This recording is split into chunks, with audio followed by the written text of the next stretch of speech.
നമ്മൾ കേരളത്തിൽ ഏറ്റവും കൂടുതൽ ചർച്ച ചെയ്തൊരു വിഷയമാണ് വലിയ രീതിയിലേക്കുള്ള ഡ്രഗ്സിൻ്റെ യൂസേജ്.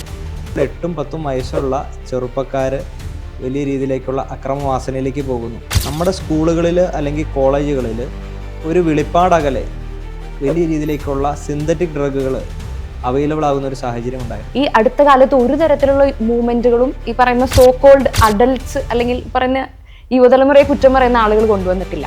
സിലബസ് അപ്ഡേറ്റ് ചെയ്യുമ്പം അത് വിദ്യാർത്ഥികളിലേക്ക് എഫക്റ്റീവ്ലി എത്തിക്കാനുള്ള ഫാക്കൽറ്റി അധ്യാപകർ ഇവിടെ ഉണ്ടോ എന്നുള്ളതാണ്. നമ്മൾ പലപ്പോഴും അധ്യാപകർ പറയുന്നത് കേൾക്കാം, ഈ സാധനം ഞാൻ 30 കൊല്ലമായി പഠിപ്പിച്ചുകൊണ്ടിരിക്കുന്നത് എന്നുള്ളത്.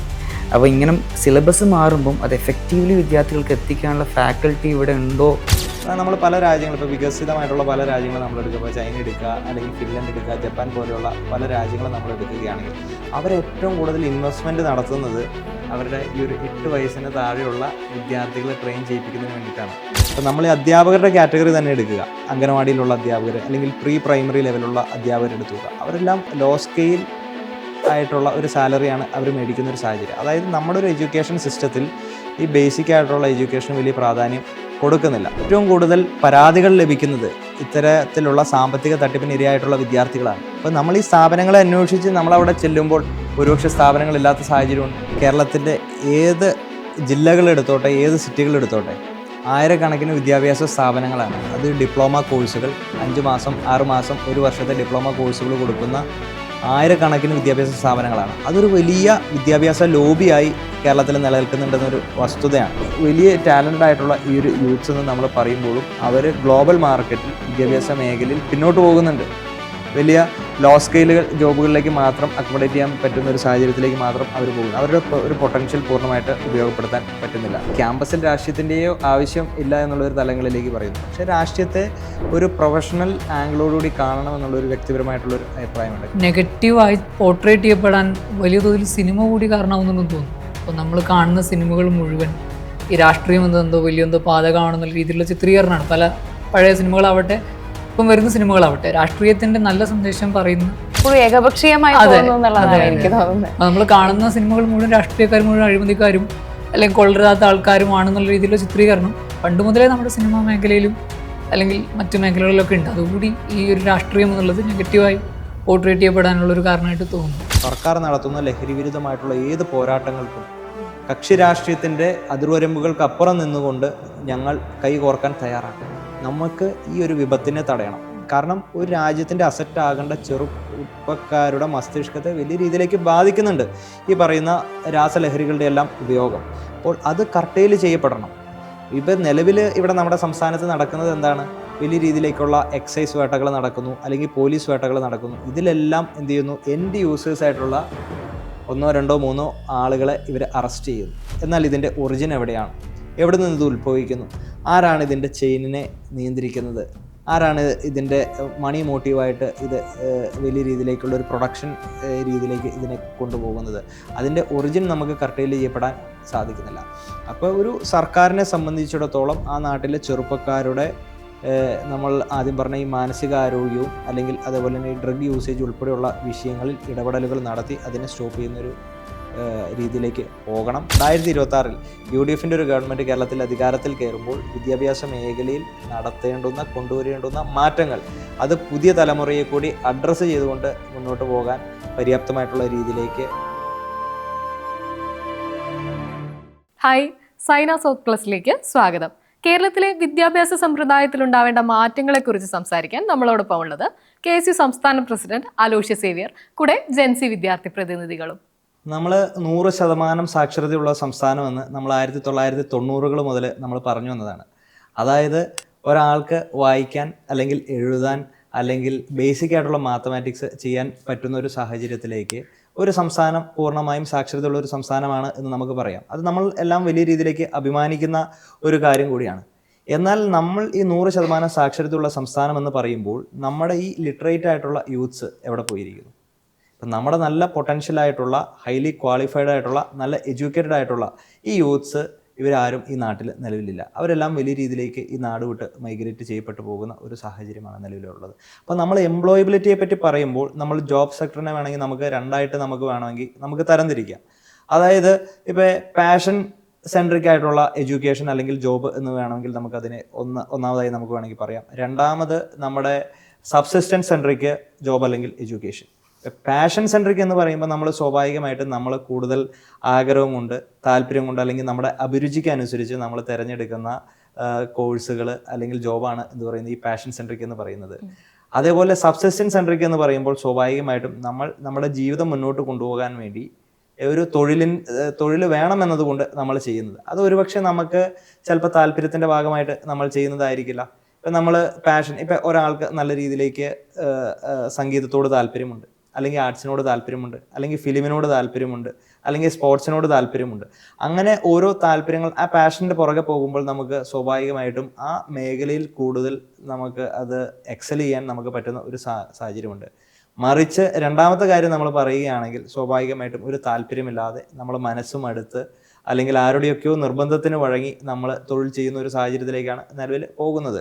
അത് സ്വാഭാവികമായിട്ടും വലിയ രീതിയിലേക്കുള്ള ഒരു റിവെഞ്ച് ക്വിറ്റിങ്ങിലേക്ക്, അതായത് നമ്മൾക്ക് താല്പര്യമില്ലാണ്ട് ചെയ്യുന്ന ഒരു പ്രൊഫഷൻ എന്ത് ചെയ്യുന്ന ഒരു റിവെഞ്ച് ക്വിറ്റിങ്ങിലേക്ക് എത്തുന്നു.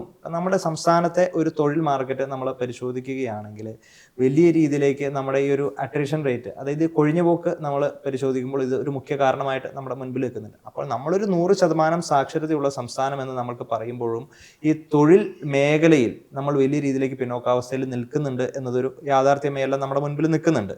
ചേട്ടാ, സ്പോർട്സ് പാഷനേറ്റ് ആയിട്ട് കരിയറാക്കി മാറ്റണം എന്ന് ആഗ്രഹിക്കുന്ന ഒരുപാട് യുവാക്കളും വിദ്യാർത്ഥികളും നമ്മുടെ നാട്ടിലുണ്ട്. എന്നാൽ ആ പാഷന് കരിയറാക്കാനുള്ള അല്ലെങ്കിൽ എംപ്ലോയബിലിറ്റിയിലേക്ക് കൊണ്ടുവരാനുള്ള സാധ്യത വളരെ കുറവാണ്. അല്ലെങ്കിൽ അങ്ങനെ കൊണ്ടുവരണമെന്ന് ആഗ്രഹിക്കുമ്പോഴും വീട്ടിൽ നിന്നുള്ള സപ്പോർട്ട് അല്ലെങ്കിൽ ചുറ്റുപാടിൽ നിന്നുള്ള സപ്പോർട്ട് വളരെ കുറവാണ്. ഇതിനെങ്ങനെയാണ് നമുക്ക് ടാക്കിൾ ചെയ്യാൻ പറ്റുക? നമ്മൾ സ്വാഭാവികമായിട്ടും ഇപ്പോൾ നമ്മുടെ സൊസൈറ്റിയിൽ നമ്മൾ എടുക്കുകയാണെങ്കിൽ, അല്ലെങ്കിൽ നമ്മുടെ ഒരു വിദ്യാഭ്യാസ നമ്മുടെ ഒരു സ്ട്രക്ചറിൽ നമ്മൾ എടുക്കുകയാണെങ്കിൽ, ഇപ്പോൾ ഞാൻ ആദ്യം സൂചിപ്പിച്ചു നമ്മൾ പാഷന് വലിയ പ്രാധാന്യം കൊടുക്കുന്നില്ല. അതിപ്പോൾ വിദ്യാഭ്യാസത്തിലായിക്കോട്ടെ തൊഴിൽ സെക്ടറിലേക്ക് വരുമ്പോഴും നമ്മൾ പാഷൻ എന്ത് ചെയ്യുന്നു, വലിയ രീതിയിലേക്കുള്ളൊരു പ്രാധാന്യം കൊടുക്കുന്നില്ല. അതിൻ്റെ മൊത്തത്തിലുള്ളൊരു കാരണം സൊസൈറ്റിയിൽ ഉള്ളൊരു അപ്രോച്ചാണ്. അതായത് ഒരു പാഷൻ്റെ പുറകെ ഒരാൾ ഒരു പാഷൻ ചേസ് ചെയ്തുകൊണ്ട് പുറകെ പോകുമ്പോൾ അതിനെ ഒരു എംപ്ലോയബിലിറ്റി എന്നുള്ളൊരു കൺസെപ്റ്റിലേക്ക് അതിനെ നമ്മൾ സ്വാഭാവികമായിട്ടും കൺസിഡർ, അതിൻ്റെ ഒരു മുഖ്യമായിട്ടുള്ള ഒരു ഉദാഹരണമാണ് ഇത് സ്പോർട്സ് എന്ന് പറയുന്നത്. പക്ഷേ നമ്മൾ നമ്മുടെ ചുറ്റുമുള്ള ഓരോ എക്സ്പീരിയൻസ് അല്ലെങ്കിൽ എക്സാമ്പിളുകൾ നമ്മൾ പരിശോധിക്കുകയാണെങ്കിൽ, ഇപ്പം നമുക്കറിയാം, ഇപ്പം സഹദ് അബ്ദുൾ സമദ് 1997 ജനിച്ച സഹദ് 20-ാം വയസ്സിൽ കേരള ബ്ലാസ്റ്റേഴ്സിന് വേണ്ടി കളിക്കുന്ന ഒരു സാഹചര്യമുണ്ട്. അതായത് അദ്ദേഹത്തിൻ്റെ ഒരു പാഷൻ എന്ന് പറയുന്നത് ഫുട്ബോളായിരുന്നു. 16-ാമത്തെ വയസ്സിൽ അദ്ദേഹത്തിന് എത്തിഹാദ് ഫുട്ബോൾ അക്കാദമിയിൽ പ്രൊഫഷണൽ ഫുട്ബോൾ ട്രെയിനിങ് ലഭിക്കുന്നുണ്ട്. അപ്പോൾ അദ്ദേഹത്തിൻ്റെ പാഷനോടൊപ്പം തന്നെ ഈ പ്രൊഫഷണൽ ട്രെയിനിങ് ലഭിച്ചതുകൊണ്ടാണ് സ്വാഭാവികമായിട്ടും എന്ത് ചെയ്യുന്നത് 20-ാം വയസ്സിൽ അദ്ദേഹം ഒരു സക്സസ്ഫുൾ ആയിട്ടുള്ള ഒരു കരിയറായിട്ട് ഡെവലപ്പ് ചെയ്ത് വരുന്നത്. അതേപോലെ തന്നെ എത്രയോ എക്സാമ്പിളുകൾ നമ്മുടെ ചുറ്റും നമ്മൾ എടുക്കുകയാണെങ്കിൽ, ഇപ്പോൾ ഗുകേഷ് തോമരാജു നമുക്കറിയാം, ഒരു ഗ്രാൻഡ് മാസ്റ്ററാണ്. ചെസ്സ് തൻ്റെ ഒരു പാഷനാക്കി മുന്നോട്ട് കരിയർ കൊണ്ടുപോകണമെന്ന് ചിന്തിച്ച് വന്നപ്പോൾ നോർമലായിട്ടുള്ളൊരു സ്കൂളിംഗ് വിദ്യാഭ്യാസം അദ്ദേഹത്തിന് എന്ത് ചെയ്യുന്നു, ഒരു തടസ്സമാണ് അദ്ദേഹം കണ്ടെത്തി. അങ്ങനെ വന്നു കഴിയുമ്പോൾ 4-ാം ക്ലാസ് കഴിയുമ്പോഴേക്കും അദ്ദേഹം തൻ്റെ നോർമലായിട്ടുള്ള ഒരു സ്കൂളിംഗ് സിസ്റ്റം അദ്ദേഹം ഉപേക്ഷിക്കുകയാണ്, തൻ്റെ പാഷന് പുറകെ ചേസ് ചെയ്ത് പോകുന്നൊരു സാഹചര്യം. അങ്ങനെ നമ്മളൊരു പാഷൻ്റെ പുറകെ പോകുമ്പോൾ അതിന് നമുക്കൊരു പ്രൊഫഷണൽ ട്രെയിനിങ്ങും കൂടെ അതിൻ്റെ ഭാഗമായി ലഭിച്ചെങ്കിൽ മാത്രമാണ് നമുക്ക് സ്വാഭാവികമായിട്ടും അതിനെ നമുക്ക് എന്ത് ചെയ്യുന്നു, ഒരു കരിയർ ഓപ്പർച്യൂണിറ്റി ആയിട്ട് അതിനെ കൺവേർട്ട് ചെയ്ത് കൊണ്ടുവരാൻ സാധിക്കത്തുള്ളൂ. നമ്മളതൊരു സക്സസ്ഫുൾ ആണ് എന്ന് നമുക്ക് പറയാൻ പറ്റുള്ളൂ. പക്ഷെ നിലവിലുള്ള നമ്മുടെ ഒരു വിദ്യാഭ്യാസ മേഖല എന്ന് പറയുന്നത്, അല്ലെങ്കിൽ നമ്മുടെ ഒരു എഡ്യൂക്കേഷൻ സെക്ടർ എന്ന് പറയുന്നത് ഒരിക്കലും ഒരു പാഷനെ പ്രൊമോട്ട് ചെയ്യുന്നില്ല. മറിച്ച് ഒരു സിസ്റ്റം അങ്ങനെ നിൽക്കുകയാണ്. നമ്മൾ 1-ാം ക്ലാസ് മുതൽ 10-ാം ക്ലാസ് വരെ ഒരു സിലബസ് സെറ്റ് ചെയ്തിട്ടുണ്ട്, അല്ലെങ്കിൽ ഒരു കരിക്കുലം ഫ്രെയിം ചെയ്തിട്ടുണ്ട്. ആ കരിക്കുലത്തിനനുസരിച്ചിട്ട് എന്ത് ചെയ്യുന്നു, നമ്മൾ പഠിക്കണം. നമ്മൾ അധ്യാപകർ പഠിപ്പിക്കുന്നു, നമ്മളെ കാര്യങ്ങളെല്ലാം നമ്മൾ മനഃപ്പാഠമാക്കിക്കൊണ്ട് പരീക്ഷകളിൽ എന്ത് ചെയ്യുന്നു, നമ്മളത് എക്സ്പ്രസ് ചെയ്യുന്നു, അതിനൊരു മാർക്ക് ഇടുന്നു. അല്ലാതെ അതിൽ ഒരു പോയിന്റിൽ പോലും നമ്മുടെ പാഷൻ എന്ന് പറയുന്ന ഒരു കാര്യത്തിന് ഒരു പ്രാധാന്യം ലഭിക്കുന്നില്ല. അതാണ് ഞാൻ ആദ്യം സൂചിപ്പിച്ച, നമ്മൾ താല്പര്യമില്ലാണ്ട് നമ്മളൊരു കോഴ്സ് എടുക്കുന്നു, ഒരു തൊഴിലിലേക്ക് എത്തുന്നു, അത് വലിയ രീതിയിലേക്കുള്ള ഒരു റിവെഞ്ച് ക്യൂട്ടിങ്ങിലേക്ക് എത്തുന്നു. അത് വലിയ രീതിയിലേക്കുള്ള ഒരു സാമൂഹികമായിട്ടുള്ള ഒരു പ്രശ്നത്തിലേക്ക് കൂടി അത് നയിക്കുന്നുണ്ട് എന്നതൊരു യാഥാർത്ഥ്യമായി നമ്മുടെ മുമ്പിൽ നിൽക്കുന്നുണ്ട്. ഇപ്പം നമ്മളിപ്പോൾ ആ ഒരു ആധുനിക ലോകത്ത് നമ്മൾ ഓരോ വ്യക്തികളും ആക്ച്വലി ഈ മെൻ്റൽ ഹെൽത്തിൻ്റെ ഇമ്പോർട്ടൻസ് മനസ്സിലാക്കുന്നുണ്ട്. നമ്മൾ പിൽക്കാലത്ത് വെച്ച് കമ്പയർ ചെയ്യുമ്പോൾ ഓരോ വ്യക്തികളും ചെറിയ പ്രായം മുതൽ തന്നെ നമ്മൾ മെൻ്റൽ ഹെൽത്തിൻ്റെ ഇമ്പോർട്ടൻസ് നമ്മൾ മനസ്സിലാക്കി തുടങ്ങുന്നുണ്ട്, അതിനുവേണ്ടി നമ്മൾ വർക്ക് ചെയ്യുന്നുണ്ട്. പക്ഷേ ആക്ച്വലി നമ്മൾ ഫേസ് ചെയ്യുന്ന പ്രശ്നം അതൊരു സിസ്റ്റത്തിലേക്ക് ഇൻ്റഗ്രേറ്റ് ചെയ്യപ്പെടുന്നില്ല എന്നല്ലേ. അതായത് ഒരു വർക്ക് സ്പേസിൽ അല്ലെങ്കിൽ ഒരു ഗവൺമെൻറ്റൽ പോളിസി ഫ്രെയിം വർക്കിൽ അത് ഇൻ്റഗ്രേറ്റ് ചെയ്യപ്പെടുന്നില്ല എന്നുള്ളൊരു ഡിസ്റ്റിങ്ഷനല്ല നമ്മൾ ഫേസ് ചെയ്യുന്നത് ആക്ച്വലി. പക്ഷെ ആമിർ അങ്ങനെ പറയുമ്പോൾ ഇപ്പം ഇൻ്റഗ്രേറ്റ് ചെയ്തെന്ന് വെച്ചാൽ ഒരു ചെറിയ ശതമാനം ഇൻ്റഗ്രേറ്റ് ചെയ്യാൻ വേണ്ടി ശ്രമിച്ചിട്ടുണ്ട്.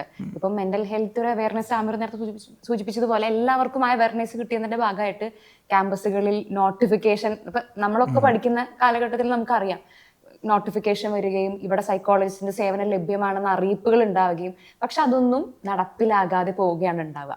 സ്കൂളുകളിലാണെങ്കിലും ഏതെങ്കിലും ഒരു പാർട്ട് ടൈം സൈക്കോളജിസ്റ്റിന് ഒരുപക്ഷെ അവർ ഏർപ്പാടാക്കിയിട്ടുണ്ടാവും. പക്ഷെ കുട്ടികൾക്ക് വേണ്ട സമയത്ത് അവർക്ക് വെൻഡ് ഔട്ട് ചെയ്യണം എന്ന് തോന്നുന്ന സമയത്ത് ഇതുവരൊന്നും അവൈലബിൾ അല്ല എന്നുള്ളതാണ് ഇതിൻ്റെ വലിയ സിസ്റ്റത്തിന്റെ വലിയൊരു പോരായ്മയായിട്ട് തോന്നിയിട്ടുള്ളത്. അപ്പോൾ സ്വാഭാവികമായിട്ടും എല്ലാ വിദ്യാഭ്യാസ സ്ഥാപനങ്ങളിലും, അത് സ്കൂളാകട്ടെ ഈവൻ കോളേജ് ആകട്ടെ, നമുക്ക് സ്വാഭാവികമായിട്ടൊരു മെൻ്റൽ ഹെൽത്തിന് വേണ്ടിയിട്ടുള്ള കൗൺസിലേഴ്സ് വേണമെന്ന് പറയുന്നുണ്ടെങ്കിൽ പോലും അത് വലിയ രീതിയിലേക്ക് എന്ത് ചെയ്യുന്ന ഒരു സ്ട്രിക്ട്നെസ്സോട് കൂടിയിട്ട് അത് നടപ്പിലാക്കപ്പെടുന്നില്ല. അത് വന്നു കഴിഞ്ഞാൽ ഓട്ടോമാറ്റിക്കലി സ്വാഭാവികമായിട്ടും നമ്മുടെ മെൻ്റൽ ഹെൽത്തിനെ അഷ്വർ ചെയ്യുന്ന തരത്തിലേക്ക് അത് ഡെവലപ്പായി വരും. ഒരു സ്ഥിരം പോസ്റ്റിങ് ഓട്ടോമാറ്റിക്കലി അവിടെ ഉണ്ടാകുന്ന ഒരു സാഹചര്യം വിദ്യാർത്ഥികൾക്ക് കുറച്ചുകൂടെ അതൊരു ഹെൽപ്ഫുൾ ആയി മാറുന്നത്. ഡെയിലി ബേസിസിൽ തന്നെ ഉണ്ടാവുക. ഇപ്പൊ നമ്മൾ ഇൻഡസ്ട്രി നീഡ്സ് ഉണ്ടല്ലോ, ഇന്നത്തെ ഒരു ഇൻഡസ്ട്രിയൽ വേൾഡിലുള്ള നീഡ്സ് നമ്മൾ ഈ പാഠപുസ്തകങ്ങളിൽ നിന്ന് പഠിക്കുന്നതിൽ നിന്നൊന്നും അത് മീറ്റ് ചെയ്യാൻ പറ്റുന്നില്ല. ഇത് രണ്ടും തമ്മിൽ വലിയൊരു ഗ്യാപ്പ് ഉണ്ടാകുന്നുണ്ട്. എങ്ങനെയാണ് നമുക്ക് ഈ ഗ്യാപ്പ് ഫില്ല് ചെയ്യാൻ പറ്റുക? അല്ല, സ്വാഭാവികമായിട്ട് ഇപ്പം നിലവിൽ നമ്മൾ ആദ്യം സൂചിപ്പിച്ചു, നമ്മുടെ ഇപ്പോഴത്തെ സിലബസുകൾ എന്ന് പറയുന്നത് വലിയ രീതിയിലേക്ക് ഔട്ട്ഡേറ്റഡ് ആയിട്ടുള്ള ഒരു സാഹചര്യമാണ്. ഇപ്പം നമ്മുടെ ഓരോ കോഴ്സുകൾ എടുക്കുക, ഇപ്പോൾ ഈ അടുത്ത കാലഘട്ടത്തെ മാധ്യമങ്ങളിലെല്ലാം വന്ന ഒരു വാർത്ത എന്ന് പറയുന്നത് കേരളത്തിലെ പ്രമുഖമായിട്ടുള്ള പല കോളേജുകളിലും വലിയ രീതിയിലേക്കുള്ള വിദ്യാർത്ഥികളുടെ കൊഴിഞ്ഞുപോക്ക്, അല്ലെങ്കിൽ എന്ത് ചെയ്യുന്നു, അഡ്മിഷൻ എടുക്കുന്നില്ല, വേക്കൻ്റ് ആയിട്ടുള്ള സീറ്റുകൾ ധാരാളമായിട്ടുണ്ടാകും, വെട്ടിക്കുറയ്ക്കുന്ന ഒരു സാഹചര്യമുണ്ട്. ഇപ്പോൾ എറണാകുളത്ത് തന്നെ ഒരു പ്രമുഖമായിട്ടുള്ള ഒരു കോളേജിൽ ഒരു പർട്ടിക്കുലർ കോഴ്സ് പഠിക്കാൻ വേണ്ടി ആകെയുള്ള വിദ്യാർത്ഥികളുടെ എണ്ണം എന്ന് പറയുന്നത് 3 ആ എൻ്റയർ കോഴ്സിന് ആ കോളേജിലുള്ള അധ്യാപകരുടെ എണ്ണവും 3. അപ്പോൾ അതായത് 1:1. ഡിഗ്രി ഫസ്റ്റ് ഇയർ ഒരു വിദ്യാർത്ഥി, സെക്കൻഡ് ഇയർ ഒരു വിദ്യാർത്ഥി, തേർഡ് ഇയർ ഒരു വിദ്യാർത്ഥി, ആ 3 പേരെ പഠിപ്പിക്കാൻ 3 അധ്യാപകർ അവിടെയുണ്ട്. അപ്പോൾ സ്വാഭാവികമായിട്ടും നമ്മുടെ പുതിയ തലമുറയിൽപ്പെട്ട വിദ്യാർത്ഥികൾ ഈ ട്രഡീഷണൽ കോഴ്സുകളോടൊന്നും വലിയ രീതിയിലേക്കുള്ള താല്പര്യം കാണിക്കുന്നില്ല. അതിൻ്റെ മുഖ്യമായിട്ടുള്ള കാരണം എന്ന് പറയുന്നത് ഈ പുരാതനമായിട്ടുള്ള സിലബസുകൾ അല്ലെങ്കിൽ ട്രഡീഷണൽ ആയിട്ടുള്ള സിലബസുകളാണ്. പുതിയ കാലഘട്ടത്തിൻ്റെ നീഡുകളെ അഡ്രസ്സ് ചെയ്യുന്ന തരത്തിലേക്ക് നമ്മുടെ സിലബസുകൾ ഡെവലപ്പ് ചെയ്യപ്പെടുന്നില്ല. ഇപ്പം നമുക്കറിയാം, നമ്മളൊരു AI യുഗത്തിലാണ് നമ്മൾ നിൽക്കുന്നത്. ഓരോ സെക്കൻഡുകൾ കഴിയുന്തോറും AI-യിൽ പുതിയ മാറ്റങ്ങൾ ഉണ്ടാകുന്ന ഒരു സാഹചര്യമാണ്. എന്നാൽ ആ മാറ്റങ്ങൾക്കനുസരിച്ച് നമ്മുടെ സിലബസുകൾ മാറുന്നുണ്ടോ? ഇപ്പം നമ്മളൊരു കോഴ്സ് ആരംഭിക്കുന്നതിന് മുൻപ് തന്നെ തലേ വർഷം തന്നെ സിലബസുകൾ സെറ്റ് ഔട്ട് ചെയ്യുകയാണ് യൂണിവേഴ്സിറ്റി. ആ സിലബസിന് അംഗീകാരം കിട്ടുന്നതിന് വേണ്ടിയിട്ട് 1 വർഷം, 1.5 വർഷം അല്ലെങ്കിൽ 2 വർഷം എടുക്കുന്നു.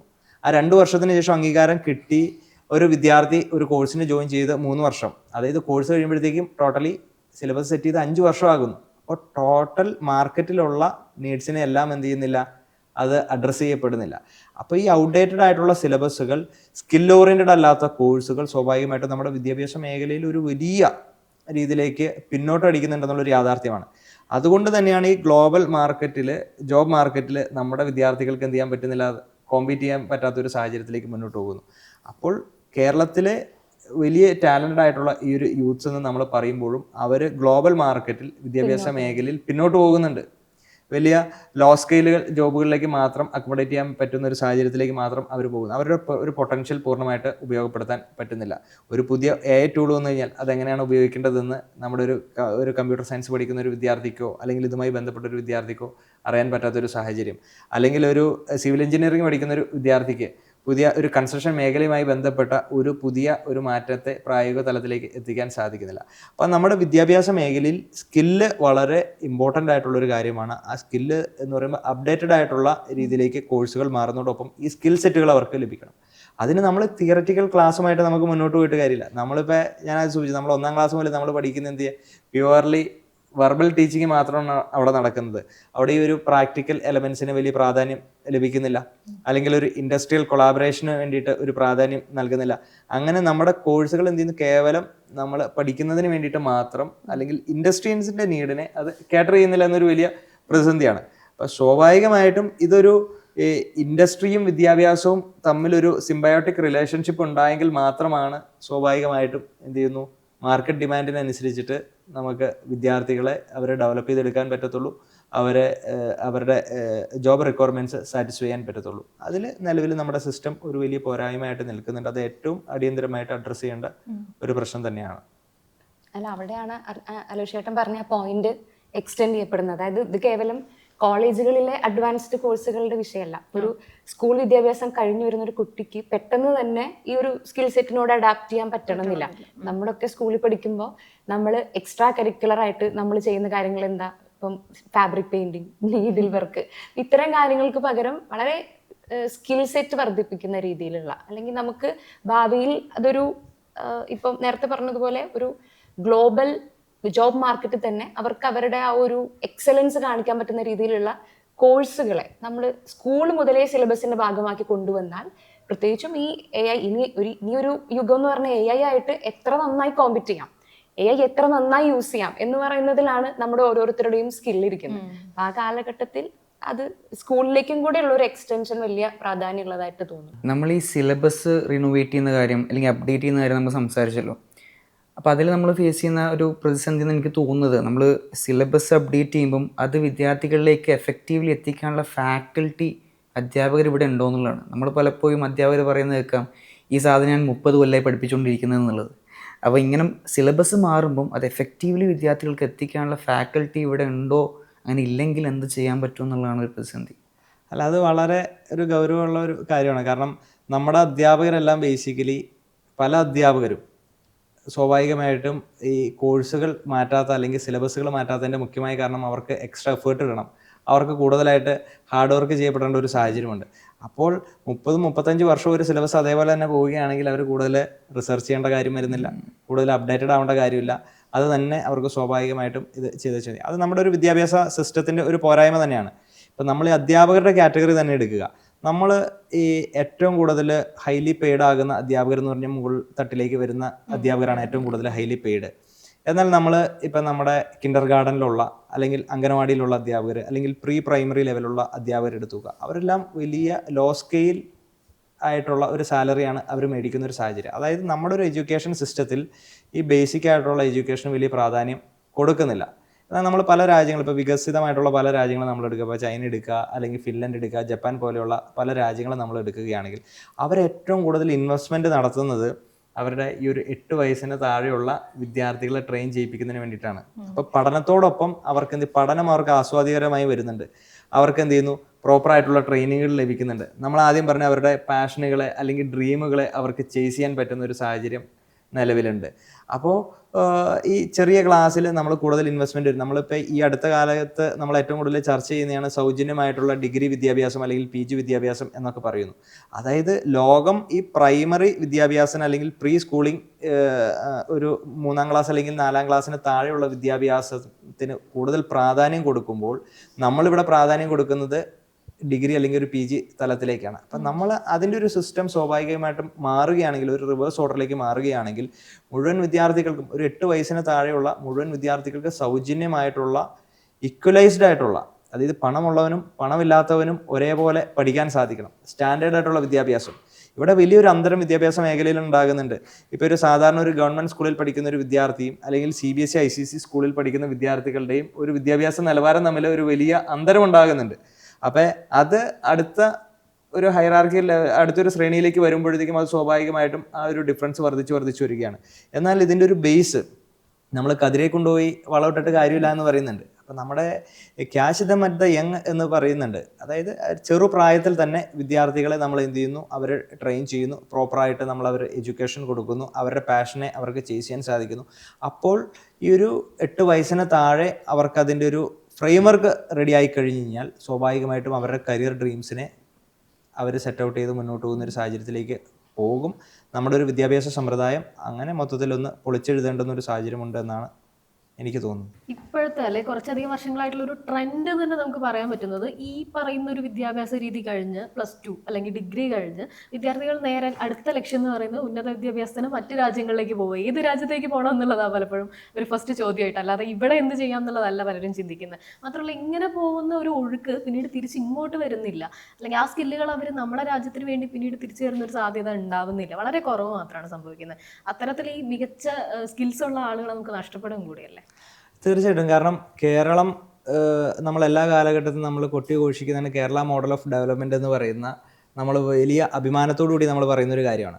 കേരള മോഡൽ ഓഫ് ഡെവലപ്മെൻറ്റ് എന്ന് പറയുന്നത് നമ്മുടെ സ്വാഭാവികമായിട്ടും ഹെൽത്ത് സെക്ടറിലും അല്ലെങ്കിൽ എഡ്യൂക്കേഷൻ സെക്ടറിലും ഉണ്ടായ നമ്മുടെ വലിയ രീതിയിലേക്കുള്ള കുതിച്ചുചാട്ടമാണ്. അതിന് കാരണമായിട്ടുള്ളത് എന്ന് പറയുന്നത് വലിയ രീതിയിലേക്കുള്ള 90കളിൽ നടന്ന ഗൾഫ് മൈഗ്രേഷൻ. അതായത് ഈ നാട്ടിലെ തൊഴിലന്വേഷകരായിട്ടുള്ള ആളുകൾ വിദേശ രാജ്യത്തേക്ക് പോയി അവർ നല്ല രീതിയിൽ പണിയെടുത്ത് അവർ സ്വരുക്കൂട്ടുന്ന സമ്പാദ്യം ഈ നാട്ടിലേക്ക് എന്ത് ചെയ്യുന്നു, അയക്കുന്നുണ്ട്. ഒരു റെമിറ്റൻസ് ആയിട്ട് അവർ അയക്കുന്നുണ്ട്. മൈഗ്രേഷൻ നമ്മൾ ബ്രെയിൻ ഡ്രെയിൻ എന്നുള്ളൊരു ടേം കൊണ്ടാണല്ലോ നമ്മൾ വിശേഷിപ്പിക്കാറ്.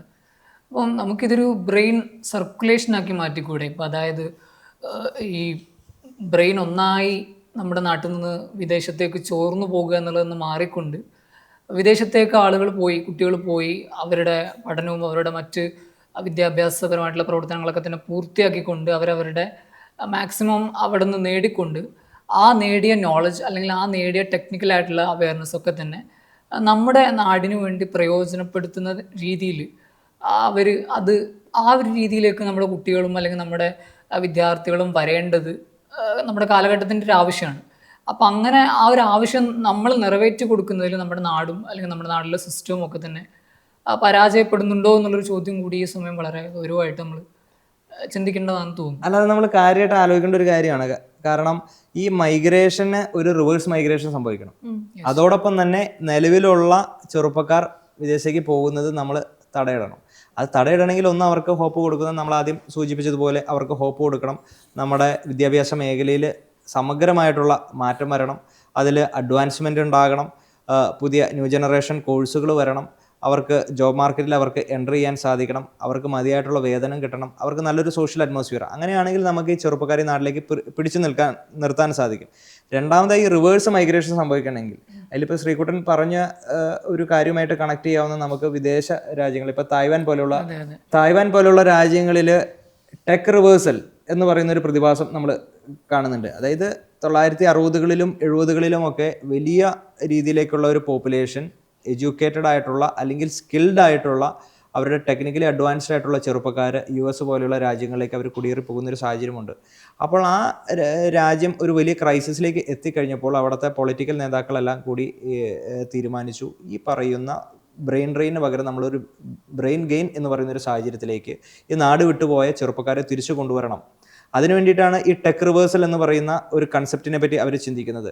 അതിനുവേണ്ടി അവർ ചെയ്തത് ഈ വിദേശ രാജ്യങ്ങളിലുള്ള ഇവരുടെ പ്രൊഫഷണൽസ് ആയിട്ടുള്ള ആളുകളെ തിരിച്ചു കൊണ്ടുവരുന്നതിന് വേണ്ടിയിട്ട് ഈ പറയുന്ന ഗവൺമെൻറ്റും യൂണിവേഴ്സിറ്റികളും അതേപോലെ തന്നെ ഇൻഡസ്ട്രിയും കൊളാബറേറ്റ് ചെയ്തുകൊണ്ട് അവരെ അട്രാക്റ്റ് ചെയ്യുന്ന പാക്കേജുകൾ, അതായത് ശമ്പളം എന്നുള്ള രീതിയിലേക്കല്ല, മറിച്ച് അവർക്ക് R&D റിസർച്ച് ആൻഡ് ഡെവലപ്മെൻറ്റിൽ അവർക്ക് സബ്സിഡീസ് കൊടുക്കുന്ന ഒരു സാഹചര്യം, ഈ പുതിയതായിട്ട് സ്ഥാപിക്കുന്ന ഫേമുകളിൽ അവർക്ക് അതിൻ്റെ ഷെയർ ഹോൾഡേഴ്സ് ആക്കുന്ന തരങ്ങളിലേക്ക് അങ്ങനെ ഇവരെ അട്രാക്റ്റ് ചെയ്യുന്ന പോളിസീസ് അവർ ഫ്രെയിം ചെയ്തിട്ടുണ്ട്. ഇതേപോലെ പല രാജ്യങ്ങളും, ഇപ്പോൾ ചൈന ഉൾപ്പെടെയുള്ള പല രാജ്യങ്ങളും അത്തരത്തിലേക്കുള്ള ഒരു ശ്രമങ്ങൾ നടത്തിയിട്ടുണ്ട്. അപ്പം കേരളത്തെ സംബന്ധിച്ചിടത്തോളം നമുക്ക് വലിയ രീതിയിലേക്ക് ഇത്തരത്തിലേക്ക് ഈ പറയുന്ന ഹെൽത്ത് സെക്ടറായി അതാണ് ലക്ഷ്മിയുടെ ചോദിച്ചു വന്നത്. ഇപ്പം തൈവാൻ്റെ ഒരു എക്സാമ്പിൾ നമ്മൾ പറയുമ്പം തൈവാനെ പോലൊരു രാജ്യം റിവേഴ്സ് മൈഗ്രേഷൻ വളരെ എഫക്റ്റീവായിട്ട് നടപ്പാക്കിയെന്ന് പറയുമ്പം നമ്മുടെ സംസ്ഥാനത്തിൻ്റെ ഒരു കോണ്ടെക്സ്റ്റിൽ ഇപ്പം നമ്മുടെ സംസ്ഥാനം എന്ന് പറയുന്നത് വളരെയധികം റിസോഴ്സസ് ഉള്ള, വളരെയധികം സോഷ്യൽ ഇൻഡിക്കേറ്റേഴ്സ് ആണെങ്കിലും എഡ്യൂക്കേഷൻ ഇൻഡിക്കേറ്റേഴ്സ് ഒക്കെ ആണെങ്കിലും വളരെയധികം മുൻപന്തിയിലുള്ള, ഇന്ത്യയിൽ തന്നെ വളരെ one of the most best state ആണ്. അപ്പം അങ്ങനെ ഒരു സംസ്ഥാനം ഇതുപോലെ റിവേഴ്സ് മൈഗ്രേഷൻ നമ്മുടെ നാട്ടിലേക്ക് കൊണ്ടുവരണമെങ്കിൽ, അല്ലെങ്കിൽ നമ്മുടെ നാട്ടിൽ അങ്ങനൊരു റിവേഴ്സ് മൈഗ്രേഷൻ നടപ്പാവണമെങ്കിൽ ശ്രദ്ധിക്കേണ്ടതായിട്ടുള്ള കാര്യങ്ങൾ, നമ്മൾ ശ്രദ്ധ ചെലുത്തേണ്ടതായിട്ടുള്ള മേഖലകൾ എന്തൊക്കെയാണ്, എങ്ങനെ നമുക്കത് ആകർഷിക്കാൻ വേണ്ടി കഴിയും? കേരളത്തെ സംബന്ധിച്ചിടത്തോളം നമ്മൾ ഏറ്റവും പൊട്ടൻഷ്യലുള്ള 2-3 മേഖല എന്ന് പറയുന്നത്, ഒന്ന് ടൂറിസമാണ്, 2 എഡ്യൂക്കേഷൻ സെക്ടറാണ്, 3 ഹെൽത്ത് കെയർ സെക്ടറാണ്. അപ്പോൾ ഈ 3 സെക്ടറുകളെയും കൊളാബറേറ്റ് ചെയ്തുകൊണ്ട് ഇവിടെ വലിയ രീതിയിലേക്കുള്ള നമ്മുടേതായിട്ടുള്ള ഒരു തൊഴിൽ മാർക്കറ്റ് നമുക്ക് സൃഷ്ടിക്കാൻ സാധിക്കും. സ്വാഭാവികമായിട്ടും കേരളത്തിൽ ഇത്രയേറെ ടൂറിസം ഡെസ്റ്റിനേഷൻസ് ഉണ്ട്.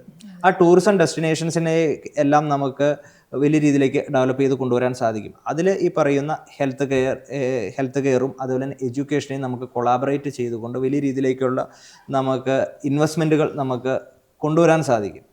അത് ഒരുപക്ഷെ ഈ പറയുന്ന റിവേഴ്സ് മൈഗ്രേഷൻ സംഭവിക്കുന്ന ഒരു ഘട്ടത്തിൽ ഇവരെല്ലാവരും നമുക്ക് അക്കോമഡേറ്റ് ചെയ്യാൻ പറ്റാവുന്ന ഒരു തൊഴിൽ മാർക്കറ്റ് നമ്മുടെ സംസ്ഥാനത്ത് തന്നെ നമുക്ക് രൂപപ്പെടുത്തിയെടുക്കാൻ സാധിക്കുന്ന ഒരു സാഹചര്യത്തിലേക്ക് നമുക്ക് കൊണ്ടുപോകാം. കാരണം അത്രയും പൊട്ടൻഷ്യലായിട്ടുള്ള, ഇപ്പോൾ കേരളത്തിൻ്റെ ഈ ഹ്യൂമൻ റിസോഴ്സിനെ ഉപയോഗപ്പെടുത്തുന്നത് മറ്റ് രാജ്യങ്ങളാണ്.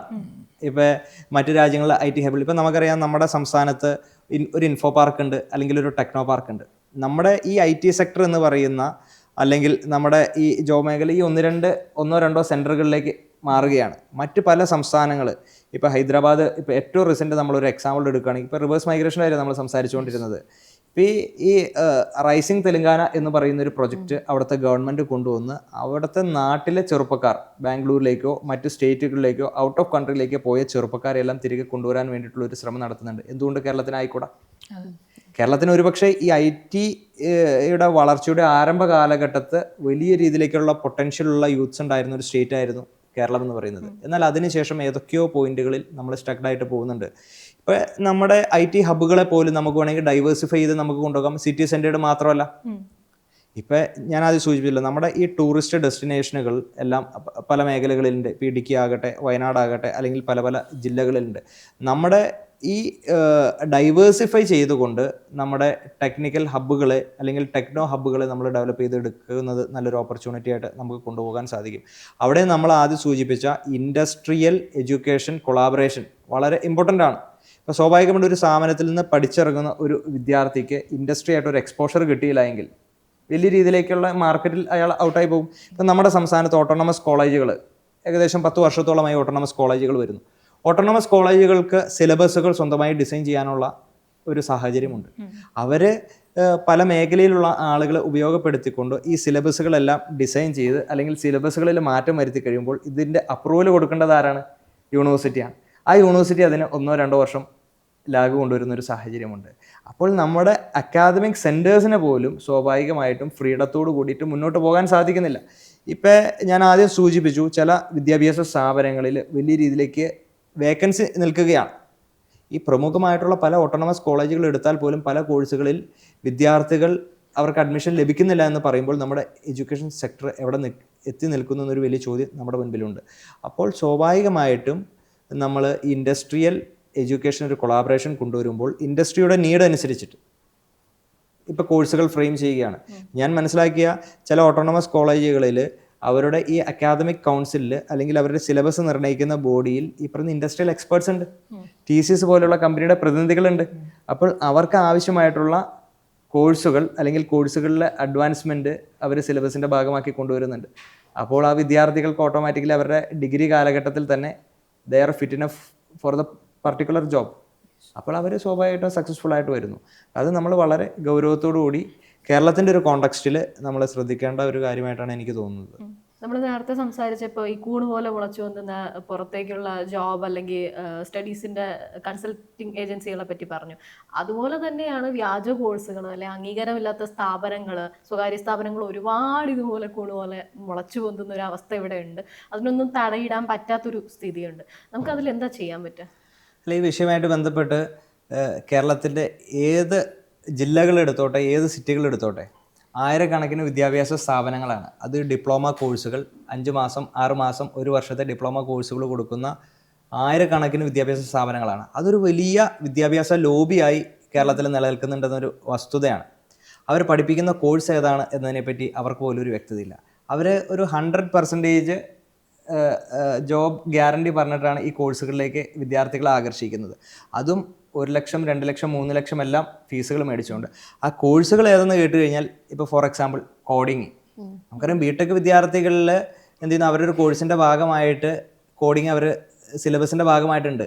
അവരെ കോഴ്സ് കഴിഞ്ഞ് പുറത്തേക്ക് ഇറങ്ങുമ്പോൾ കോഡിങ് ചെയ്യാൻ അവർക്ക് പ്രാപ്തരാകുന്നില്ല. അപ്പോൾ അതിനെ സപ്ലിമെൻ്റ് ചെയ്യാൻ വേണ്ടിയിട്ട് ഇത്തരം സ്ഥാപനങ്ങൾ വലിയ രീതിയിലേക്ക് അതിനെ ഉപയോഗപ്പെടുത്തുന്നുണ്ടുള്ള യാഥാർത്ഥ്യമാണ്. അപ്പോൾ വിദ്യാഭ്യാസ മേഖലയിലെ ഈ പോരായ്മനെ വലിയ രീതിയിലേക്ക് ഈ പറയുന്ന സ്ഥാപനങ്ങൾ എക്സ്പ്ലോയിറ്റ് ചെയ്യുന്നുണ്ടെന്നൊരു വസ്തുതയാണ്. അപ്പം അതിനെ നിയന്ത്രിക്കാൻ യാതൊരു സംവിധാനവും നിലവിൽ നമ്മുടെ സംസ്ഥാനത്തില്ല. ഒരു കാലത്ത് ടൈപ്പ് റൈറ്റിംഗ് പഠിക്കാൻ പോയതുപോലെ ഇപ്പൊ തുടർച്ചയായിട്ട് കുട്ടികൾ മൾട്ടിപ്പിൾ നമ്പർ ഓഫ് കോഴ്സുകളാണ്. സിവിൽ എഞ്ചിനീയറിംഗിലെ ബിടെക് സിലബസിൽ ഫൈനൽ ഇയറിൽ ഓട്ടോ കാഡ് ഉണ്ട്. പക്ഷേ ഒരു കാലം ഇപ്പൊ അത് മാറി വരുന്നു. ഒരു 10 വർഷം മുമ്പാണ് ഓട്ടോ കാഡിന്റെ ഒരു നിര തന്നെ ഉണ്ടായിരുന്നു. ഇപ്പൊ സ്വാഭാവികമായിട്ട് ഇപ്പൊ നമ്മുടെ ബികോം തന്നെ എടുക്കാം. ഇപ്പൊ ബികോം പഠിച്ച് പൂർത്തിയാക്കുന്ന, ഡിഗ്രി പഠിച്ച് പൂർത്തിയാക്കുന്ന ഒരു വിദ്യാർത്ഥി അവൻ്റെ അടുത്ത് പ്രോപ്പറായിട്ട് ഒരു അക്കൗണ്ടിങ് ചെയ്യാൻ പറഞ്ഞു കഴിഞ്ഞാൽ ഒരുപക്ഷെ അയാൾക്ക് അതിനെപ്പറ്റി ഒരു അവെയറായിട്ട് ഇരിക്കണമെന്നില്ല. അതായത് പ്രാക്ടിക്കാലിറ്റിക്ക് ഒരു വലിയ പ്രാധാന്യം നമ്മുടെ വിദ്യാഭ്യാസ മേഖലയിൽ ലഭിക്കുന്നില്ല. അതിനെ ഉപയോഗപ്പെടുത്തുന്നത് ആരാണ്, അല്ലെങ്കിൽ എക്സ്പ്ലോയിറ്റ് ചെയ്യുന്നത് ഇത്തരത്തിലുള്ള വിദ്യാഭ്യാസ സ്ഥാപനങ്ങളാണ്. അതൊരു വലിയ ലോബിയായിട്ട് കേരളത്തിൽ നിലനിൽക്കുന്നു. അത് വിദ്യാർത്ഥികളെ വലിയ രീതിയിലേക്ക് ചൂഷണം ചെയ്യുന്നുണ്ട്. ഇപ്പോൾ സ്വാഭാവികമായിട്ടും നമ്മൾ വിദ്യാർത്ഥി സംഘടനാ പ്രവർത്തനത്തിൻ്റെ ഭാഗമായിട്ട് മുന്നോട്ട് പോകുമ്പോൾ നമുക്ക് ഏറ്റവും കൂടുതൽ പരാതികൾ ലഭിക്കുന്നത് ഇത്തരത്തിലുള്ള സാമ്പത്തിക തട്ടിപ്പിന് ഇരയായിട്ടുള്ള വിദ്യാർത്ഥികളാണ്. അപ്പോൾ നമ്മൾ ഈ സ്ഥാപനങ്ങളെ അന്വേഷിച്ച് നമ്മളവിടെ ചെല്ലുമ്പോൾ ഒരുപക്ഷെ സ്ഥാപനങ്ങളില്ലാത്ത സാഹചര്യമുണ്ട്. അല്ലെങ്കിൽ 10 or 20 ഒരു ബാച്ചിൽ ഒരു 40 വിദ്യാർത്ഥികൾ 3 ലക്ഷം രൂപ വെച്ചിട്ട് ഒരു ഡിപ്ലോമ കോഴ്സ് 6 മാസം അല്ലെങ്കിൽ 1 year കോഴ്സ് ചെയ്യുകയാണ്. ആ കോഴ്സ് ചെയ്ത് ഒരു 4 മാസം കഴിഞ്ഞ് കഴിയുമ്പോഴാണ് ഇവർക്ക് മനസ്സിലാകുന്നത് ഇവർ ഓഫർ ചെയ്ത സിലബസ് അവിടെ പഠിപ്പിക്കുന്നില്ല, അല്ലെങ്കിൽ അവരുടെ പ്രീവിയസ് ആയിട്ടുള്ള ഈ പറയുന്ന സീനിയേഴ്സ് ആയിട്ടുള്ള ആളുകൾക്ക് പ്ലേസ്മെൻറ്റ് ലഭിച്ചിട്ടില്ല. അപ്പോൾ അവർ പണം തിരികെ ചോദിക്കുന്നു. പക്ഷേ ഈ സ്ഥാപനങ്ങൾ വലിയ രീതിയിലേക്ക് അവരെ ഭീഷണിപ്പെടുത്തുന്നു. നോക്കി ചെല്ലുമ്പോൾ അതിൽ പല എഗ്രിമെന്റുകളിലും ക്ലോസുകളായിട്ട് അവർ റീഫണ്ട് തരില്ല എന്നുള്ളത് പറയുന്നു. ഇതെല്ലാം ഏജൻസി വഴി നോക്കുമ്പോൾ കുട്ടികൾ അറിയുന്നില്ല. ഇതിന്റെ അഡ്മിഷൻ എടുക്കുന്ന സമയത്ത് ഇവരെ കുറെ സെറ്റ് ഓഫ് പേപ്പേഴ്സ് ഇവരെ ഒപ്പിടിപ്പിക്കുന്ന ഒരു സാഹചര്യമാണ്. അപ്പം അങ്ങനെ വരുമ്പോൾ ഇവർ വലിയ ട്രാപ്പിലേക്കാണ് ഇവർ പെട്ടുപോകുന്നത്. പിന്നീട് നമ്മൾ നിയമത്തിൻ്റെ വഴികളിലേക്ക് അല്ലെങ്കിൽ പരാതികളുമായിട്ട് ചെല്ലുമ്പോഴും എന്താ ചെയ്യുന്നത്, ഒരു 3, 4, 5 പരാതികൾ വരുമ്പോഴത്തേക്കും ഇവരെ ഇൻസ്റ്റിറ്റ്യൂട്ട് ഷട്ട് ചെയ്ത് അടുത്ത സിറ്റിയിലേക്ക് പോവുകയാണ്. അപ്പോൾ സ്വാഭാവികമായിട്ടും ഈ പരാതി ഉന്നയിക്കുന്ന എത്ര വിദ്യാർത്ഥികൾക്ക് അതിനെ ഫോളോ അപ്പ് ചെയ്ത് മുന്നോട്ട് പോകാൻ പോകുന്നു.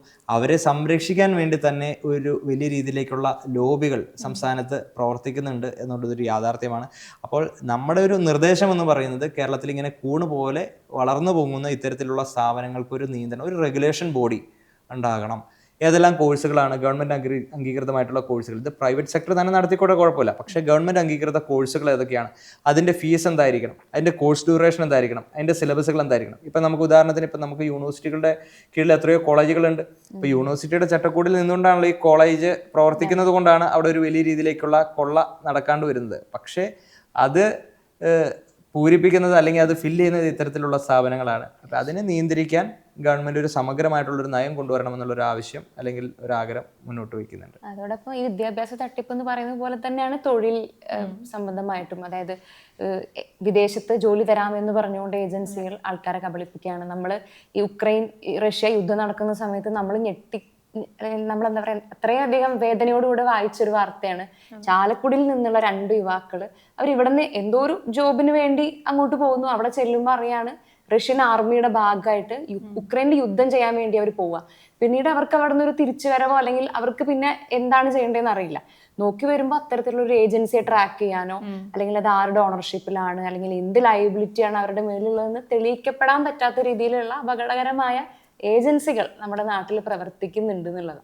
അപ്പം അതിന്റെ റെഗുലേഷനൊക്കെ വളരെ കൃത്യമായിട്ട് നടന്നില്ലെങ്കിൽ അത് വലിയൊരു മനുഷ്യാവകാശ ലംഘനം തന്നെ പറയുന്ന രീതിയിൽ. ഇപ്പം സമീപകാലങ്ങളിലായിട്ട് വളരെയധികം ഡിസ്കസ് ചെയ്യപ്പെടുന്ന അല്ലെങ്കിൽ വളരെയധികം ചർച്ച ചെയ്യപ്പെടുന്ന ഒരു ടോപ്പിക്കാണ് അല്ലെങ്കിൽ ഒരു ഏരിയ ഓഫ് ഡിസ്കഷനാണ് ഈ ഇൻക്ലൂസീവ് എഡ്യൂക്കേഷൻ എന്ന് പറയുന്നത്. നമുക്കൊക്കെ അറിയാം, നമ്മളെ നാട് ഭയങ്കര ഇൻക്ലൂസീവാണ്, നമ്മുടെ സമൂഹം വല്ലാതെ ഇൻക്ലൂസീവാണ്. കാലാനുസൃതമായി നമ്മൾ വലിയ തോതിൽ ആളുകളെ ഉൾക്കൊള്ളുന്നു എന്നൊക്കെ നമ്മളിങ്ങനെ പുറംമോടിയിൽ ഇങ്ങനെ പറയുമ്പോഴും എത്രത്തോളം നമ്മുടെ നാട്ടിലെ ഈ വിദ്യാഭ്യാസ സ്ഥാപനങ്ങൾ, പ്രത്യേകിച്ച് ക്യാമ്പസുകൾ അല്ലെങ്കിൽ സ്കൂളുകൾ എത്രത്തോളം ഇൻക്ലൂസീവാണ്, ഇൻക്ലൂസീവ് ഇൻ ദ സെൻസ് എത്രത്തോളം സ്പെഷ്യലി ഏബിൾഡ് ആയിട്ടുള്ള കുട്ടികളെ പരിഗണിക്കുന്നുണ്ട്, അല്ലെങ്കിൽ മാർജിനലൈസ്ഡ് ആയിട്ടുള്ള വീക്കറായിട്ട് നിൽക്കുന്ന സെക്ഷൻസിലുള്ള ആളുകളെ പരിഗണിക്കുന്നുണ്ട് അല്ലെങ്കിൽ ഇൻക്ലൂസ് ചെയ്യുന്നുണ്ട് എന്നുള്ളത് കുറേ കൂടി ഗൗരവത്തോടു കൂടി സമൂഹം ചർച്ച ചെയ്യേണ്ടതായിട്ടുള്ളൊരു കാര്യമാണെന്ന് തോന്നുന്നു.